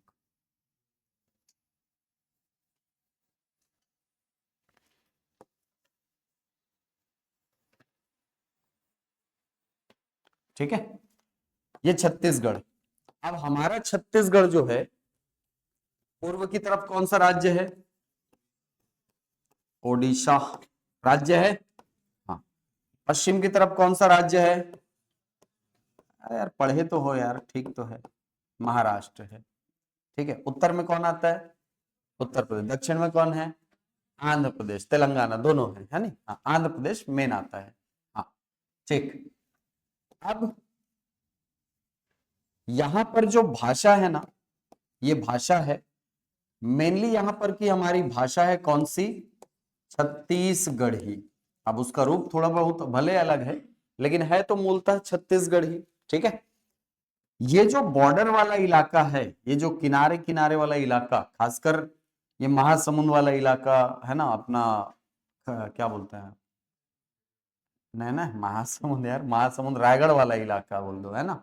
हाँ, रायगढ़ भी पूरा नहीं, सरायपाली तक, पिथौरा, बसना, सरायपाली, ये वाला इलाका। इस इलाके में छत्तीसगढ़ और उड़ीसा की सीमा लगती है कि नहीं? हाँ। ये जो सीमा वाला इलाका है ना, यहां पर आप जाना, इस वाले क्षेत्र में, रीजन में आपको छत्तीसगढ़ी और ओडिया का एक जबरदस्त मिक्सचर दिखेगा, एक अलग ही भाषा दिखेगी यहां पर। और वो भाषा न तो पूर्णतः छत्तीसगढ़ी है और न पूर्णतः ओडिया है, वो भाषा इन दोनों के मिश्रण से बनी है, और इसको अलग से नाम दिया जाता है लरिया भाषा। क्या बोलते हैं आप? लरिया। कई सारे लोग हो गए भी, रायगढ़ वगैरह के हो गए तो, है ना, बोलते हैं लरिया भाषा। ठीक है। और इतनी सुंदर भाषा है ना, मैं क्या बताऊं, बहुत मस्त भाषा है, सुनने में मजा आता है। ठीक है। तो लरिया भाषा यहां पर क्यों जन्मी? क्यों जन्मी? ओडिशा की भाषा यानी ओडिया भाषा का छत्तीसगढ़ी भाषा के संक्रमण के परिणाम स्वरूप लरिया भाषा का जन्म हुआ ऐसा। वैसे ही आप महाराष्ट्र और छत्तीसगढ़ के सीमावर्ती इलाके में देखो, महाराष्ट्र और छत्तीसगढ़ के सीमावर्ती इलाके में यहां डोंगरगांव के आसपास छत्तीसगढ़ी और मराठी के मिश्रण से एक नई भाषा विकसित हुई है सर, और इस भाषा को बोला जाता है खलटाही भाषा। क्या नाम देते हैं? खलटाही भाषा। ये खलटाही भाषा है कुछ नहीं, है छत्तीसगढ़ी, लेकिन उस पे हमको मराठी के शब्दों का प्रभाव बहुत ज्यादा दिखता है, तो इसीलिए अलग से उसको आइडेंटिफाई करते हैं हम लोग, अलग से एक भाषा है। ठीक है। हाँ। तो ये भाषाएं जन्मी क्यों? अलग संस्कृतियों से संक्रमण के परिणाम स्वरूप। कोई भी संस्कृति हो यार, अगर दूसरी संस्कृति के संपर्क में आती है तो उसके कुछ ना कुछ सांस्कृतिक तत्वों को खुद ग्रहण करती है और अपने कुछ सांस्कृतिक तत्व उसको देती है। जैसे हमारी संस्कृति में देखो, हमारी संस्कृति में गरबा है क्या? है क्या छत्तीसगढ़, हमारे छत्तीसगढ़ी में हेबे का नहीं है सर, गरबा नहीं है कि नहीं? हाँ। लेकिन मनाथन की नहीं नवरात्रि में, बताओ मनाते हैं ना? छत्तीसगढ़ में ऐसा कौन सा कस्बा है जहां पे आज की डेट में गरबा नहीं होता? बताओ, होता है कि नहीं? होता है सर। कहां से आया? संक्रमण के परिणाम स्वरूप दूसरी संस्कृतियों का सांस्कृतिक तत्व हमने अपना लिया, है कि नहीं? बहुत सारी चीजें हैं। आपके पहने हुए कपड़े क्या भारतीय कपड़े हैं? नहीं है सर, नहीं है भारतीय कपड़े, है कि नहीं? कहां से आए? दूसरी संस्कृतियों से संपर्क के परिणाम स्वरूप आए, है कि नहीं? हाँ, तो ऐसे ही भाषाएं भी जब दूसरी भाषाओं के संपर्क में आती हैं तो ऐसी स्थिति में भाषाओं के अंतर्गत शब्दों का लेन देन होता है। शब्दों का लेन देन होता है। कैसे होता है सर? जैसे अभी अभी अगर मैं हिंदी की 10 लाइनें बोलूं ना, लाइनें, क्या बोला मैंने? हाँ, समझ गए। तो एक मतलब ऐसा नहीं हो सकता कि उन 10 लाइनों में एक भी बार अंग्रेजी ना आए। एक आध बार तो पहुंच ही जाएगा, या तो वो आएगा, नहीं तो फारसी का शब्द आएंगे, नहीं तो अरबी के शब्द आएंगे, नहीं तो किसी अन्य भाषा के शब्द आएंगे। आएंगे ना? कहां से आ गए सर? वो तो मेरी भाषा में ही नहीं है। कहां से आए? उनकी संस्कृति से संक्रमण के परिणाम स्वरूप आए।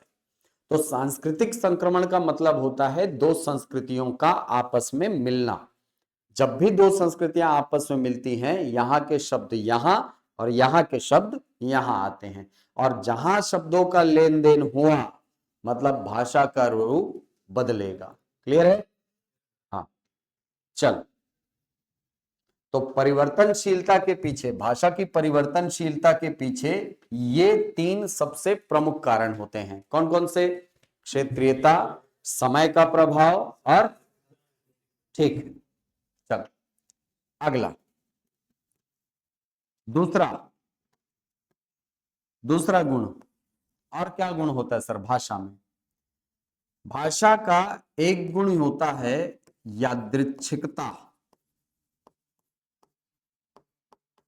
या इसी को आप कहते हैं अंग्रेजी में रैंडमनेस।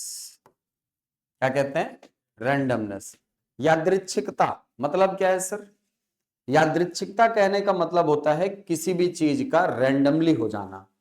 ये शब्द आपने सुना होगा गणित में, 11वीं 12वीं में अगर पढ़े होंगे गणित, तो प्रायिकता में ये शब्द आता है कि नहीं? एक ताश की गड्डी से एक पत्ता यादृच्छया उठाया गया, क्या प्रायिकता है कि वो पान का बादशाह हो? आता है ना क्वेश्चन ऐसा, ठीक है? हाँ, तो आंसर आता है, कितना आता है? 1/52 है? 1/52 ही तो आएगा ना यार, 52 में से एक तो है, 13 आएगा। अच्छा, देखो, मतलब पढ़े हो ना, पढ़े हो ना, पढ़े हो तभी तो बन रहा है सर, ठीक है? तो यादृच्छिक, ये वो जो यादृच्छया शब्द है उसका मतलब क्या निकला? रैंडमली उठाया आपने। आपने ये विचार नहीं किया कि भाई इसमें जो लाल कलर के पान में ऐसा होता है पत्ता, इसके किनारे जो है ना वो ऐसे हैं, आपने नहीं सोचा, रैंडमली उठाया आपने। और रैंडमली उठाया तो सर वहां पर प्रायिकता तो किसी भी चीज के आने की है कि नहीं? तो ये जो यादृच्छिकता शब्द है इसका मतलब होता है रैंडमनेस, रैंडमली किसी चीज का घटित हो जाना, ठीक है? भाषा में भी रैंडमनेस होता है, भाषा में भी यादृच्छिकता पाई जाती है। कैसी यादृच्छिकता? दो प्रकार की। पहला, एक ही भाषा में, सॉरी, अलग अलग भाषाओं में एक ही वस्तु का अलग अलग नाम होना। एक ही वस्तु का अलग अलग नाम होता है अलग अलग भाषाओं में। जैसे हिंदी में पेन है, अंग्रेजी में कलम है कि नहीं? सॉरी, हिंदी में लेखनी है, लेखनी, उर्दू में कलम है। वस्तु वही है ना? ऐसा थोड़ी है कि सर उर्दू में इसको कलम बोल दूंगा तो थोड़ा ज्यादा लहरा के चलने लग जाएगी, ऐसा कुछ होगा क्या? नहीं ना। दरवाजा है, अंग्रेजी में गेट है या डोर है, चेयर है, कुर्सी है, वस्तु तो वही है ना। ऐसा थोड़ी है कि सर इसका नाम बदलने से इसके गुणों में प्रभाव आ गया, नहीं होता, नहीं। तो एक ही वस्तु का अलग अलग भाषाओं में अलग अलग नाम होना, ये क्या कहलाती है? भाषा की यादृच्छिकता कहलाती है। क्लियर? दूसरे प्रकार की यादृच्छिकता क्या होती है?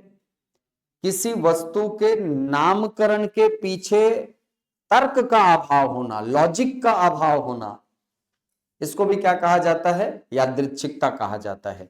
कैसे सर? कुर्सी को कुर्सी ही क्यों बोला जाता है, इसके पीछे कोई लॉजिक नहीं है। कोई लॉजिक है तो बताओ, कोई लॉजिक है? छत को छत क्यों कहा जाता है, कोई कारण? दीवार को दीवार ही क्यों कहा जाता है, पंखा क्यों नहीं बोलते, क्यों नहीं बोलते? और पंखे को पंखा ही क्यों बोलते हैं, कोई कारण है? अब ये मत बोलना सर उसके पंख होते, तो चिड़िया को भी पंखा बोलना चाहिए फिर, है नहीं? पंख तो उसके भी हैं, ठीक है? तो पंखे को पंखा क्यों बोलते हैं, कोई रीजन नहीं है।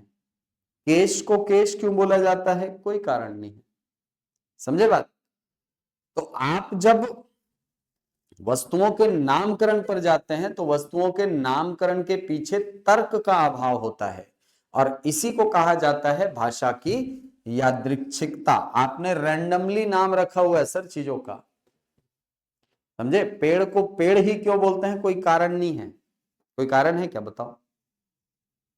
पेड़ा से आता है इसीलिए पेड़ है, तो पेड़ हाँ, ऐसा कुछ है क्या?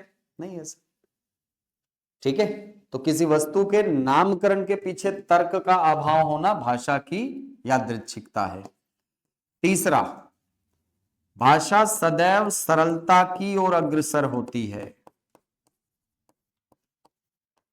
भाषा सदैव किधर अग्रसर होगी, सरलता की ओर अग्रसर होती है। क्या मतलब सर? मतलब ये कि भाषा का प्रारंभिक रूप सदैव कठिन होता है, वो धीरे धीरे धीरे धीरे समय के साथ अपने रूप में परिवर्तन करती जाती है, और वो उसका रूप क्या हो जाता है, सरल हो जाता है। तो भाषा सदैव कठिनता से सरलता की ओर अग्रसर होती है, और इसीलिए कबीरदास भाषा को बहता नीर कहते हैं। तो क्वेश्चन आता है, भाषा को बहता नीर किसने कहा था, किसने कहा था? कबीरदास जी ने कहा था, ठीक है? हाँ, संस्कृत उन्होंने कहा था, संस्कृत कूप जल भाषा बहता नीर, उनका कथन है। संस्कृत कूप जल, संस्कृत क्या है, कुएं का जल है, कुछ लोग जानते हैं, कुछ लोगों की जुबान पे है, बस। लेकिन भाषा बहता नीर है। भाषा का कॉन्सेप्ट ही अलग है। भाषा का मतलब भावों की अभिव्यक्ति। संस्कृत तो एक भाषा को लिखने का तरीका है कि नहीं? एक भाषा को पढ़ने का तरीका, एक भाषा को जानने का तरीका, वो संस्कृत है, ठीक है? लेकिन भाषा का कॉन्सेप्ट इससे बहुत अलग है। भाषा क्या है? भाषा एक विज्ञान है सर, इसलिए पढ़ते ना भाषा विज्ञान, भाषा का एक साइंस होता है, ठीक है? चल, तो भाषा को बहता नीर किसने कहा था? कबीरदास जी ने कहा था। अब इसके आगे बढ़े, और क्या गुण होता है सर भाषा में, और क्या गुण होता है भाषा में, और क्या गुण है? हाँ, हर भाषा के अपने ध्वनि चिन्ह होते हैं।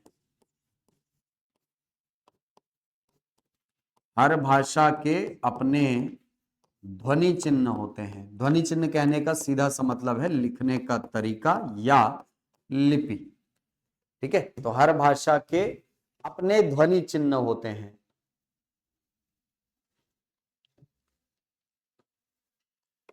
ठीक है? जैसे हिंदी की देवनागरी है, देवनागरी है ना? हाँ।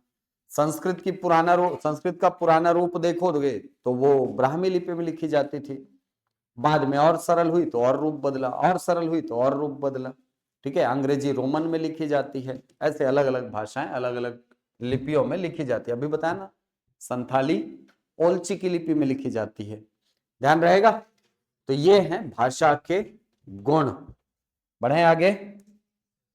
तो भाषा में ये गुण पाए जाते हैं, ठीक? अब इसके बाद हम लोग टॉपिक चालू करेंगे, हिंदी का विकास क्रम।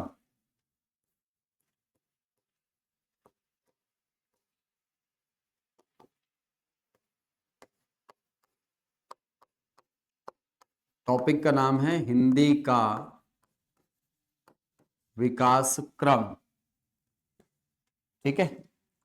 हिंदी का विकास क्रम कहने का मतलब है कि हिंदी आई कहां से है, हिंदी जो है वो आई कहां से है, कहां से इसका ओरिजिन है सर, ठीक है, वहां से कैसे निकली है और निकल करके कैसे किन किन रूपों से होते हुए वर्तमान स्वरूप तक पहुंची है, ये हमको देखना है। इसको पढ़ने के पीछे कारण एक ये भी है कि आप में ये थोड़ा सा, आप में थोड़ी सी ये समझ होनी चाहिए कि कोई भी भाषा जो होती है ना, वो अचानक से पैदा नहीं होती है। ऐसा नहीं होता कि सर 2026 में 1 तारीख को नई भाषा लॉन्च हो रही है, ऐसा होता है क्या? नहीं होता ना, नहीं होता है सर। हर भाषा धीरे धीरे धीरे धीरे धीरे करके बढ़ती जाती है और बढ़ते बढ़ते बढ़ते बढ़ते उसके रूप में परिवर्तन होता है। वो नया रूप एक नए नाम से जानी जाती है और उसी को हम कहते हैं कि इस भाषा का जन्म हुआ है या इस भाषा का विकास हुआ है। ठीक है, तो हमारी हिंदी की यदि हम बात करें तो हमारी हिंदी भाषा विकसित हुई है कहां से? शुरुआत इसका मिलता है हमको संस्कृत से। हिंदी का विकास किससे माना जाता है? संस्कृत से माना जाता है। और संस्कृत की यदि हम बात करें तो संस्कृत के 2 रूप हमको दिखाई पड़ते हैं। एक रूप को कहा जाता है वैदिक संस्कृत, और ये जो वैदिक संस्कृत है ये प्राचीन रूप है, ध्यान रखना। वैदिक संस्कृत जो है ये पुराना रूप है। लौकिक संस्कृत बाद में आई है, शुरुआत में कौन आई है? वैदिक संस्कृत। इस वैदिक संस्कृत का यदि आप समय देखें तो वैदिक संस्कृत का समय माना जाता है लगभग 1500 ईसा पूर्व के आसपास। मतलब आज से लगभग 3500 साल पहले वेदों के साक्ष्य हमको मिलते हैं। ठीक है, लगभग 3500 साल पहले वेद जो हैं इनके साक्ष्य हमको मिलते हैं। और वेदों को जब आप पढ़ेंगे उनके मूल रूप को, तो वो किस भाषा में लिखे गए हैं? वैदिक संस्कृत में लिखे गए हैं। इस वैदिक संस्कृत में 2 बड़ी खासियतें पाई जाती हैं सर। 2 बड़ी खासियतें आपको वैदिक संस्कृत में मिलती हैं। कौन सी 2 खासियतें? सबसे पहली खासियत कि वैदिक संस्कृत में आपको दिखेगी योगात्मकता, और दूसरा गुण वैदिक संस्कृत में आपको देखने को मिलेगा संगीतात्मकता। मतलब वैदिक संस्कृत एक योगात्मक भाषा भी थी और एक संगीतात्मक भाषा भी थी। योगात्मक भाषा कहने का मतलब क्या? योगात्मक कहने का मतलब होता है जुड़ा होना, जुड़े होने का भाव योगात्मकता कहलाएगा, है कि नहीं? योग शब्द है, युज धातु, युज माने जुड़ना, जुड़ा होना। तो योग का मतलब, यहां से योग का मतलब होता है जुड़ा होना। तो योगात्मक भाषा क्या होगी? ऐसी भाषा जिसको लिखते समय सारे शब्दों को आपस में जोड़कर लिखा जाए, ऐसे शब्दों को कहा जाता, ऐसे भाषाओं को कहा जाता है योगात्मक भाषा। और वैदिक संस्कृत का रूप जब आप देखेंगे तो वैदिक संस्कृत में आपको ये चीज देखने को मिलेगा कि सारे शब्द जो हैं वो आपस में जुड़े हुए हैं। ठीक है, जैसे मैं आपको दिखाता हूं वैदिक संस्कृत। ये देखो, सामवेद है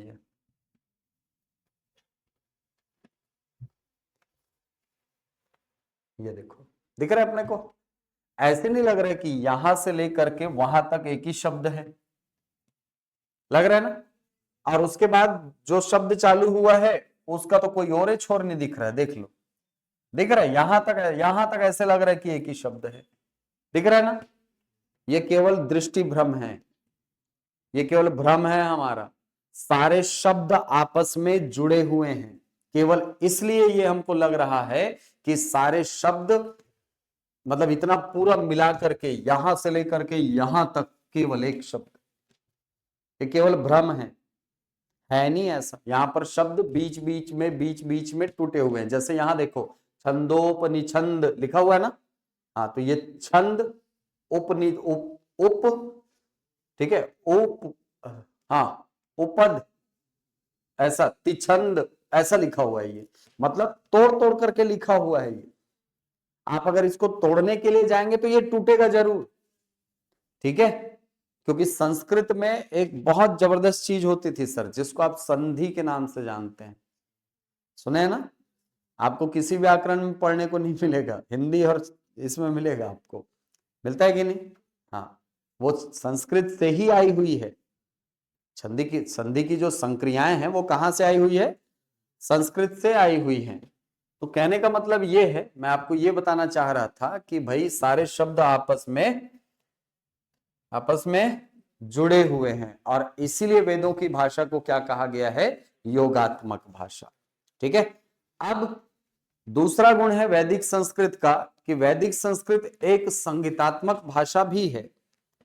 संगीतात्मक कहने का मतलब होता है ऐसी भाषा जिसको पढ़ा ना जाए, जिसको गाया जाए। क्या किया जाए? गायन हो, जिसको गाया जाए सर। अब ये क्यों है सर? ऐसा ऐसा संगीतात्मकता का गुण क्यों है भाषा में? अगर ये भाषा है तो भाषा में संगीतात्मकता क्यों है? ये अगर आम लोगों की भाषा है तो लोगों की भाषा में ये संगीतात्मकता क्यों है? देखो, सबसे पहली बात तो ये ध्यान रखना कि जो आधुनिक साहित्यकार हैं वो ये मानते हैं, मतलब आधुनिक जो भाषा के मर्मज्ञ हैं वो कहते हैं कि वैदिक संस्कृत आम लोगों की भाषा थी ही नहीं। ठीक है। उस समय एक अन्य भाषा प्रचलन में थी जो लोक में, समाज में, व्यवहार में आती थी। लेकिन ये जो संस्कृत है ये मूलतः साहित्यों की संस्कृत है। कैसी संस्कृत है? साहित्यों की संस्कृत है। और इसीलिए जब इनके साहित्यों को पढ़ेंगे, वैदिक संस्कृत में लिखे हुए साहित्यों को पढ़ेंगे, तो उन साहित्यों को आप पैराग्राफ वाले फॉर्म में नहीं पढ़ सकते। आपको अगर उसको पढ़ना है तो आपको उसको गाना होगा। इसको ठीक वैसे ही समझो जैसे मैं अगर आपको ये कहूं ना कि हनुमान चालीसा को पैराग्राफ टाइप का याद करना है, तो याद ही नहीं होगा, याद ही नहीं होगा, बहुत बहुत मेहनत करना पड़ जाएगा। लेकिन अगर मैं आपको गाने के लिए बोलूं ना, तो बहुत सारे ऐसे लोग हैं जिन्होंने कभी हनुमान चालीसा, मतलब जिनको पढ़ने नहीं आता हनुमान चालीसा, हनुमान चालीसा क्या, कुछ पढ़ने ही नहीं आता, अनपढ़ हैं, लेकिन उनको वो याद है। होता है जो अनपढ़ है, जो कभी स्कूल भी नहीं गए, उनको भी हनुमान चालीसा याद है। क्यों याद है? सुन करके। संगीतमय चीजें अच्छे से याद होती हैं, और ये बात हमारे ऋषि मुनि जानते थे। उन्होंने कहा कि भाई हम जब वेदों को ज्ञान को, जिसको अपौरुषेय कहा जाता है, मतलब जिसकी रचना किसी मनुष्य ने नहीं की है, ऐसे ज्ञान को एक पीढ़ी से दूसरी पीढ़ी जब पहुंचाएंगे तो वहां पर किसी प्रकार के करेक्शन या बदलाव की गुंजाइश दिखती है क्या आपको? अरे आपको मान लो अगर भगवान बोले एक लड्डू दे करके कि एक काम करना, इस लड्डू को 4 दिन में खाना, और एकदम बराबर हिस्से में बटा होना चाहिए, एकदम बराबर हिस्से में, आप रिस्क लोगे क्या? रिस्क लोगे? नहीं ना। और अगर इसको 4 हिस्से में बराबर काट के खाओगे तो अमर हो जाओगे। आप रिस्क लोगे क्या? नहीं सर, एकदम ऐसे नाप तोल के काटोगे, है कि नहीं? क्यों? आप रिस्क नहीं लेना चाहते। क्यों? क्योंकि सर वो ईश्वर ने दिया है कि नहीं? तो ये माना जाता है कि वेद भी ईश्वर की वाणी है। सुना होगा आपने ये लाइन, वेद क्या है? ईश्वर की वाणी है। और ईश्वर की वाणी होने के कारण इसमें किसी भी प्रकार के बदलाव या किसी भी प्रकार के करेक्शन की कोई गुंजाइश नहीं है। तो इसको एक पीढ़ी से दूसरी पीढ़ी भी पहुंचाना है। जिसको मिला था ज्ञान वो डोकरा होने लग गया धीरे धीरे, मतलब बुढ़ाने लग गए। वो बोले कि यार इसको कैसे पहुंचाओ दूसरी पीढ़ी में, तो उन्होंने एक माध्यम निकाला। अब उस समय लिखने की सामग्री तो थी नहीं, तो उन्होंने कहा एक काम करता हूं, मैं अपने शिष्यों को बिठा करके याद करवाता हूं, और ऐसे याद करवाता हूं कि इसका मतलब बिल्कुल ना बदल सके। तो उन्होंने कहा कि अगर पैराग्राफ वाले में अगर समझाने लग गया तो ये लोग अर्थ का अनर्थ कर देंगे, है कि नहीं? हाँ, वो चिड़िया वाली कहानी सुने हो कि नहीं? एक आदमी रहता है, दूसरे गांव जाता है, वहां खिचड़ी खाता है तो बहुत पसंद आता है उसको। खिचड़ी खाता है, बहुत पसंद आता है, वो पूछता है क्या नाम है इस व्यंजन का, तो बूढ़ी दादी बोलती खिचड़ी बोलते हैं इसको। अब उसको याद नहीं होता, भोंदू टाइप का रहता है थोड़ा। अब उसका गांव रहता है 10 किलोमीटर दूर और पैदल चलता रहता है। चलते चलते चलते चलते अचानक उसके पैर में ठोकर लगती है, खिचड़ी से खाचिड़ी खाचिड़ी हो जाता है। अचानक एक गांव में पहुंचता है, वहां पे सारे चिड़िया लोग बैठे रहते हैं, एक किसान की धान को खाते रहते हैं, वो चिल्लाते रहता है खा चिड़ी खा चिड़ी। किसान सुनता है, पीट देता है पकड़ के, चिड़िया लोग को तो उचका रहा है खा खा करके है नहीं। मतलब क्या हुआ? मतलब ये कि व्यक्ति जो है वो अपने, अब आप ना चाहोगे तो भी शब्द का रूप बदल सकता है, बदल सकता है कि नहीं? आप ना चाहोगे तो भी बदलेगा सर। तो ऐसी स्थिति से बचने के लिए मुनियों ने यह मार्ग सुझाया कि भाई हम एक काम करते हैं, इस ज्ञान को गाने के माध्यम से पहुंचाते हैं। किसके माध्यम से? गाने के माध्यम से। अब गाने के माध्यम से जब आपको कोई बात कही जाएगी ना, तो दो फायदे होंगे। पहला, लंबे समय तक याद रहेगा। याद रहेगा। आप ना 8 साल पहले कोई गाना सुने होगे, तेरे नाम, आज भी वो गाना याद होगा सर। याद है गाना? नहीं याद है? अच्छा, स्कूल में हुए बहुत दिन चिड़िया एक पढ़े हो? पढ़े हो कि नहीं? हुए बहुत दिन चिड़िया, हुए दिन बुढ़िया एक, चलती थी लाठी को टेक, पढ़े हो ना? उसके पास बहुत था माल, जाना था उसको याद नहीं आप लोग को? हाँ, याद है तो बोलो ना तो। हाँ, उसके पास बहुत था माल, जाना था उसको ससुराल, मगर राह में लेते थे राही को घेर, बुढ़िया ने सोची तदबीर, जिससे चमक उठे तकदीर। पढ़े हो ना? हाँ। अच्छा, ये लास्ट टाइम देखे कब थे किताब में? हाँ, उसके बाद नहीं देखे हो, लेकिन याद है ना? क्यों याद है? कारण है इसकी लयात्मकता। समझ आई बात? लयात्मक है इसीलिए याद है। अगर उसी कक्षा की किसी कहानी को एकदम वर्ड टू वर्ड सुनाने बोलो तो नहीं सुना पाओगे। सुना दोगे? अब्बू खां की बकरी पढ़े हो तो? पंच परमेश्वर मुंशी प्रेमचंद पढ़े तो होगे। ईदगाह तो पढ़े होगे। हामिद चिमटा, है ना? पढ़े हो कि नहीं? लेकिन याद नहीं है सर। क्यों याद नहीं है? लयात्मकता नहीं है। लयात्मक चीजें लंबे समय तक हमको याद होती हैं। ठीक है? तो लंबे समय तक याद होती हैं। दूसरा, जल्दी याद होती हैं, बिना किसी परिवर्तन के याद होती हैं। ठीक है? बिना किसी परिवर्तन के। आज भी आप उस कविता को वैसी ही पढ़ोगे जैसे याद किए थे, है कि नहीं? वैसे ही याद करते हो, मतलब वैसे ही आप बोलते हो। मछली जल की कहानी है। अच्छा, देखो कैसे याद हुआ ना, एज इट इज आया ना, बदलाव थोड़ी हुआ। और कहीं लिखा हुआ देखे हो? मछली जल की रानी है, जीवन उस पूरा वो लिखा हुआ देखे हो? नहीं देखे हो। याद है बस, गोल गोल रानी, इतना इतना नानी, पानी ही है ना। क्यों याद है? लिखा हुआ देखे हो कभी? सुन के याद किए हो ना। संगीतात्मक चीजों में ये फायदा है हमको कि हम जब किसी चीज को लयात्मकता के साथ सुन लेते हैं तो वो एक तो जल्दी याद होती हैं, लंबे समय तक याद रहती हैं, किसी प्रकार का कोई परिवर्तन हमको नहीं करना पड़ता है। समझ आई कहानी? हाँ। तो ये जो वैदिक साहित्य थे वो अपौरुषेय थे, इसीलिए किसी प्रकार के परिवर्तन की गुंजाइश उसमें नहीं थी, और इसीलिए इसके स्वरूप को कैसा बनाया गया? संगीतात्मक बनाया गया। क्लियर है? इसीलिए संगीतात्मक बनाया गया। और वेदों को पढ़ने के लिए देखना, जिन लोग पढ़ते रहते हैं, है ना, जिन लोग पढ़ते हैं ना, उन लोग के हाथों की गति देखना, कभी कभी ऐसा ऐसा करेंगे, कभी ऐसा करेंगे, कभी ऐसा ऐसा ऐसा, इधर उधर। क्यों करते हैं सर? स्वरों के कारण। ठीक है? वो स्वर सही लगे इसके कारण। ठीक है? हाँ। चलो, तो वैदिक संस्कृत एक तो योगात्मक थी, समझ आ गया क्यों थी? क्यों थी? इस कारण से थी सर, शब्द आपस जुड़े हुए दिखते थे। और संगीतात्मक थी क्यों? क्योंकि इसको गाया जाता था, पैराग्राफ जैसे पढ़ा नहीं जाता था। क्लियर है? ठीक। और चूंकि वैदिक संस्कृत से हिंदी का विकास क्रम आरंभ हुआ, इसीलिए वैदिक संस्कृत को हिंदी की आदि जननी भाषा कहा जाता है। क्या बोलते हैं? हिंदी की आदि जननी भाषा कहा जाता है। ध्यान रहेगा। हिंदी की आदि जननी भाषा कौन? कौन? वैदिक संस्कृत। या तो विकल्प में वैदिक संस्कृत देगा या संस्कृत देगा। अगर संस्कृत दिया तो संस्कृत आंसर, और अगर वैदिक संस्कृत दिया तो वैदिक संस्कृत आंसर होगा। ठीक है, क्लियर है? हाँ।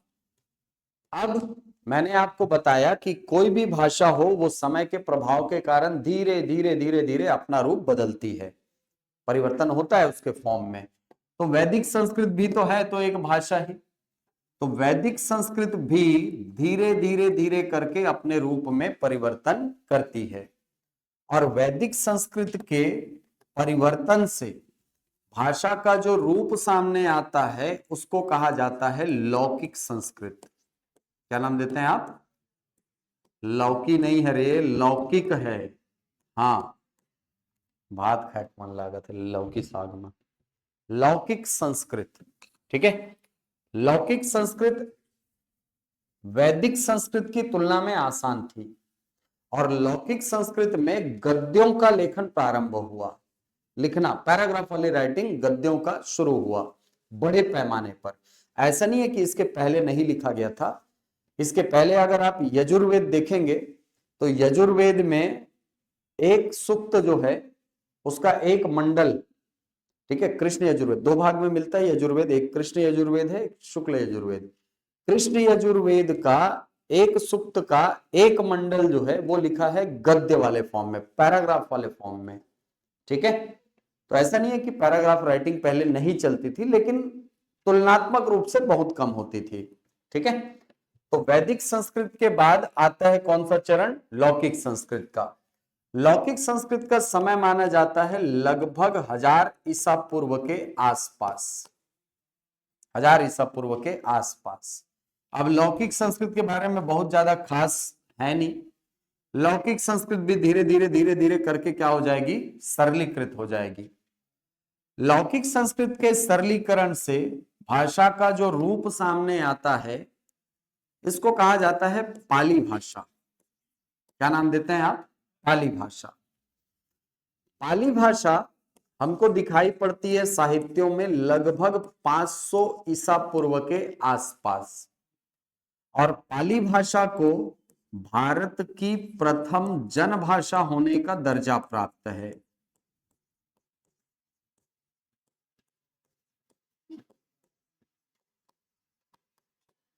भारत की प्रथम जनभाषा होने का दर्जा किसको प्राप्त है?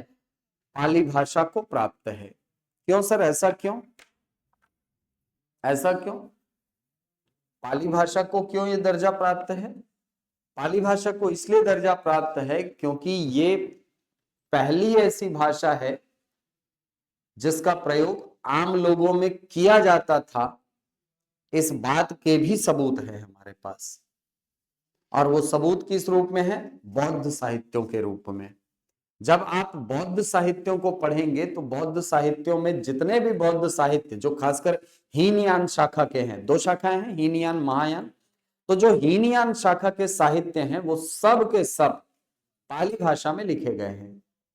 ठीक है, और गौतम बुद्ध ने भी अपनी शिक्षाओं का प्रचार प्रसार करने के लिए जिस भाषा को माध्यम बनाया था वो भाषा कौन सी थी? पाली भाषा थी।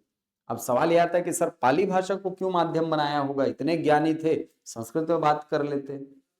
अरे इसी व्यवस्था को तोड़ने के लिए तो गौतम बुद्ध महल से निकले थे, निकले थे ना। क्यों क्यों उनका विकास हुआ? क्यों गौतम बुद्ध जो है वो उभर करके आए समाज में? महल क्यों छोड़े? वो क्यों छोड़े?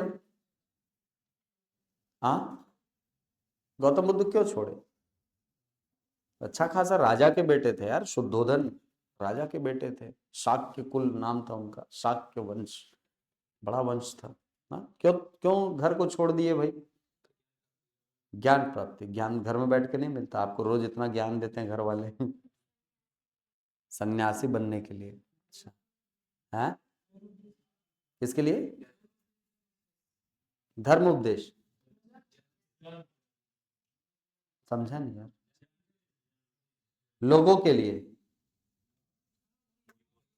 हाँ ठीक है। और सांसारिकता के माया जाल से मुक्त होने के लिए। बहुत बढ़िया, ठीक है। आज नहीं, सही बोल रहे हैं। अंतिम इसीलिए तो बोलते हैं ना, निर्वाण कुछ नहीं होता, दिए का बुझ जाना ही निर्वाण है। ठीक है, दिए का बुझ जाना मतलब आत्मा वात्मा कुछ नहीं, सब खत्म खत्म। हाँ, गौतम बुद्ध का जन्म या गौतम बुद्ध का जो विकास है ना, वो इसलिए हुआ था क्योंकि वो वैदिक कर्मकांडों से पृथक होना चाहते थे।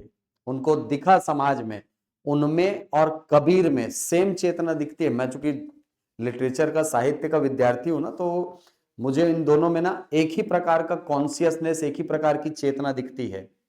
ये लोग अपने समय में किए जा रहे पाखंडों से बहुत ज्यादा परेशान हो गए थे। इनके मन में आया कि यार ये क्या बात हुई, मुझे पढ़ने की अनुमति है, मेरे घर में सबको पढ़ने की अनुमति है, लेकिन मेरे घर में जो व्यक्ति काम करता है उसको पढ़ने की अनुमति नहीं है। जिसको मैं बचपन से चाचा चाचा बोलता आया हूं, सबके घर में रहते हैं, है कि नहीं? हाँ, उसके घर में पढ़ने की अनुमति नहीं है उसके बच्चे को, वो आगे जाकर के फिर मेरे वंश की सेवा करेगा। वो थोड़े से व्याकुल हुए। अब इसी बीच में उनका जो भ्रमण है, राज्य भ्रमण के लिए जब वो निकले पहले बार में ही खेल हो गया था उनके साथ, पता है कि नहीं? पहले बार ही निकले और चार चार चीजें ऐसा देख लिए कि मन सांसारिकता से खत्म ही हो गया। बूढ़ा आदमी दिख गया, रोगी आदमी दिख गया, लाश दिख गई, सन्यासी दिख गया। आखिर में सन्यासी दिखा। सन्यासी सबसे खुश, सबसे खुश कौन था? सन्यासी। ना तो बूढ़ा आदमी खुश था, ना वो रोगी खुश था। मृत व्यक्ति का तो सवाल ही पैदा नहीं होता है, नहीं? बूढ़े मरे आदमी थोड़ी बोलोगे स्माइल तो हंसेगा। हाँ, सबसे खुश दिखा सन्यासी। उसको दिखा कि भाई ये आदमी जो है ना, ये थोड़ा अचीव करने लायक है, ये अवस्था पाने लायक है। तो ये अवस्था पाने के लिए निकले थे वो, ज्ञान की तलाश में। ठीक, ज्ञान की तलाश मेन उनका मकसद था। ठीक है, तो कुल मिलाकर के देखा जाए तो उन्होंने, गौतम बुद्ध ने जब ज्ञान प्राप्त किया, तो ज्ञान प्राप्त करने के बाद वो इस बात को समझ गए थे कि मुझे अगर इस ज्ञान को लोगों तक पहुंचाना है तो ये संस्कृत में संभव नहीं है। क्यों संस्कृत में संभव नहीं है? अरे 90% जनता संस्कृत जानती नहीं है गुरुदेव। आज भी आओगे, अब एक चीज समझो, हमारे यहाँ एक धारणा, हमारे यहाँ कोई अंग्रेजी में आके 4 बार खटपिट खटपिट बोल दे, हम लोग सोचते हैं आहा हा, अमृत बह गया मुंह से इसके। और कुछ संस्कृत बोल दे, पैर पकड़ लेते हैं भाई, महाराज हंसते हैं। होता है ऐसा, जबकि कोई ऐसी विशिष्ट बातें नहीं कही है उसमें,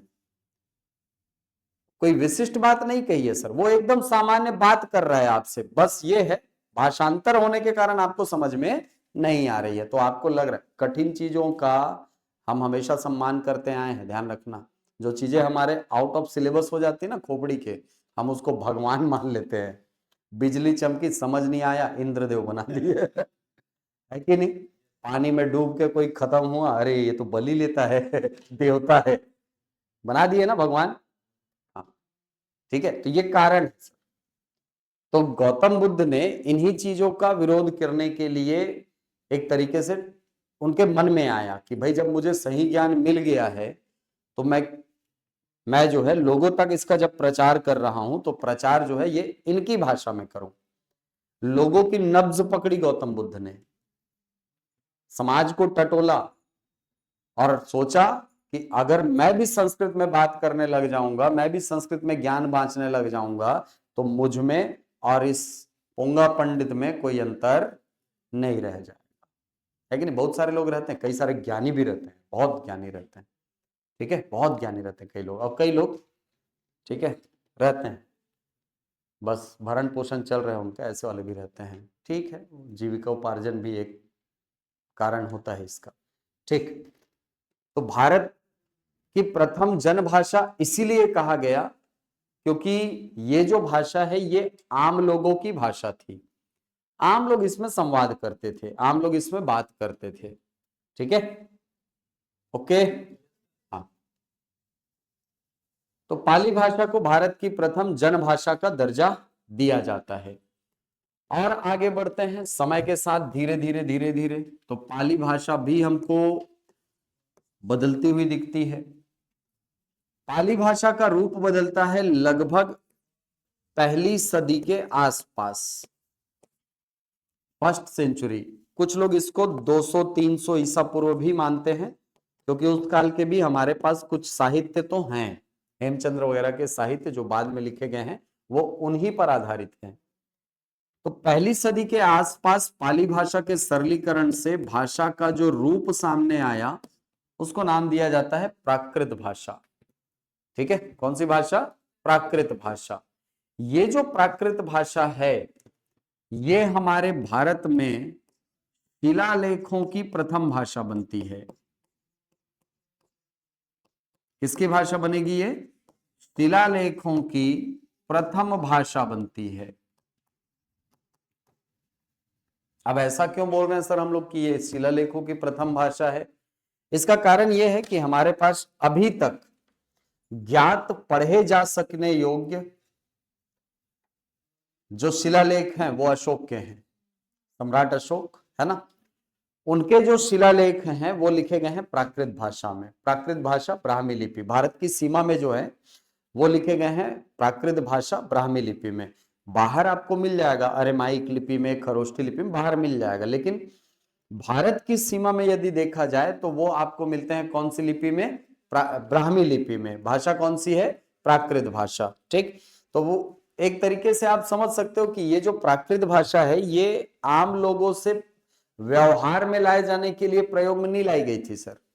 ये क्यों लाई गई थी? ये लाई गई थी शासकीय कामकाज करने के लिए लाई गई थी ना, और इसीलिए प्राकृत भाषा को भारत की प्रथम राजभाषा कहा जाता है, ध्यान रखना।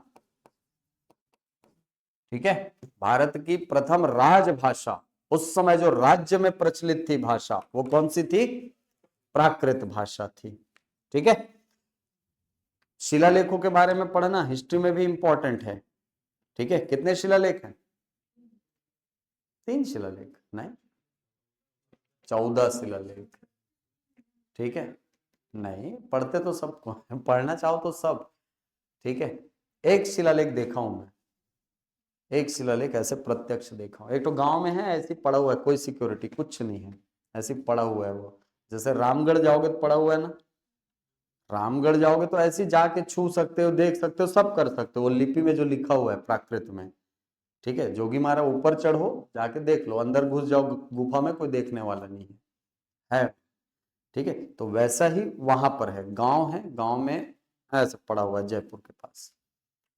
ठीक है, चलो, तो प्राकृत भाषा शिलालेखों की प्रथम भाषा है। सॉरी, मध्य प्रदेश में, मध्य प्रदेश में शिलालेख विदिशा के पास। ठीक है, ये प्राकृत है। अब आगे और बढ़ते हैं समय के साथ, तो प्राकृत भाषा धीरे धीरे धीरे धीरे और विकसित होती है, और लगभग 10वीं सदी के आसपास प्राकृत भाषा 7 अपभ्रंशों में बट जाती है।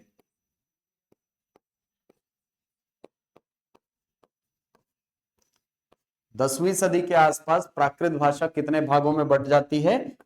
7 भागों में, और इन 7 खंडों को क्या नाम दिया जाता है? 7 अपभ्रंश नाम दिया जाता है।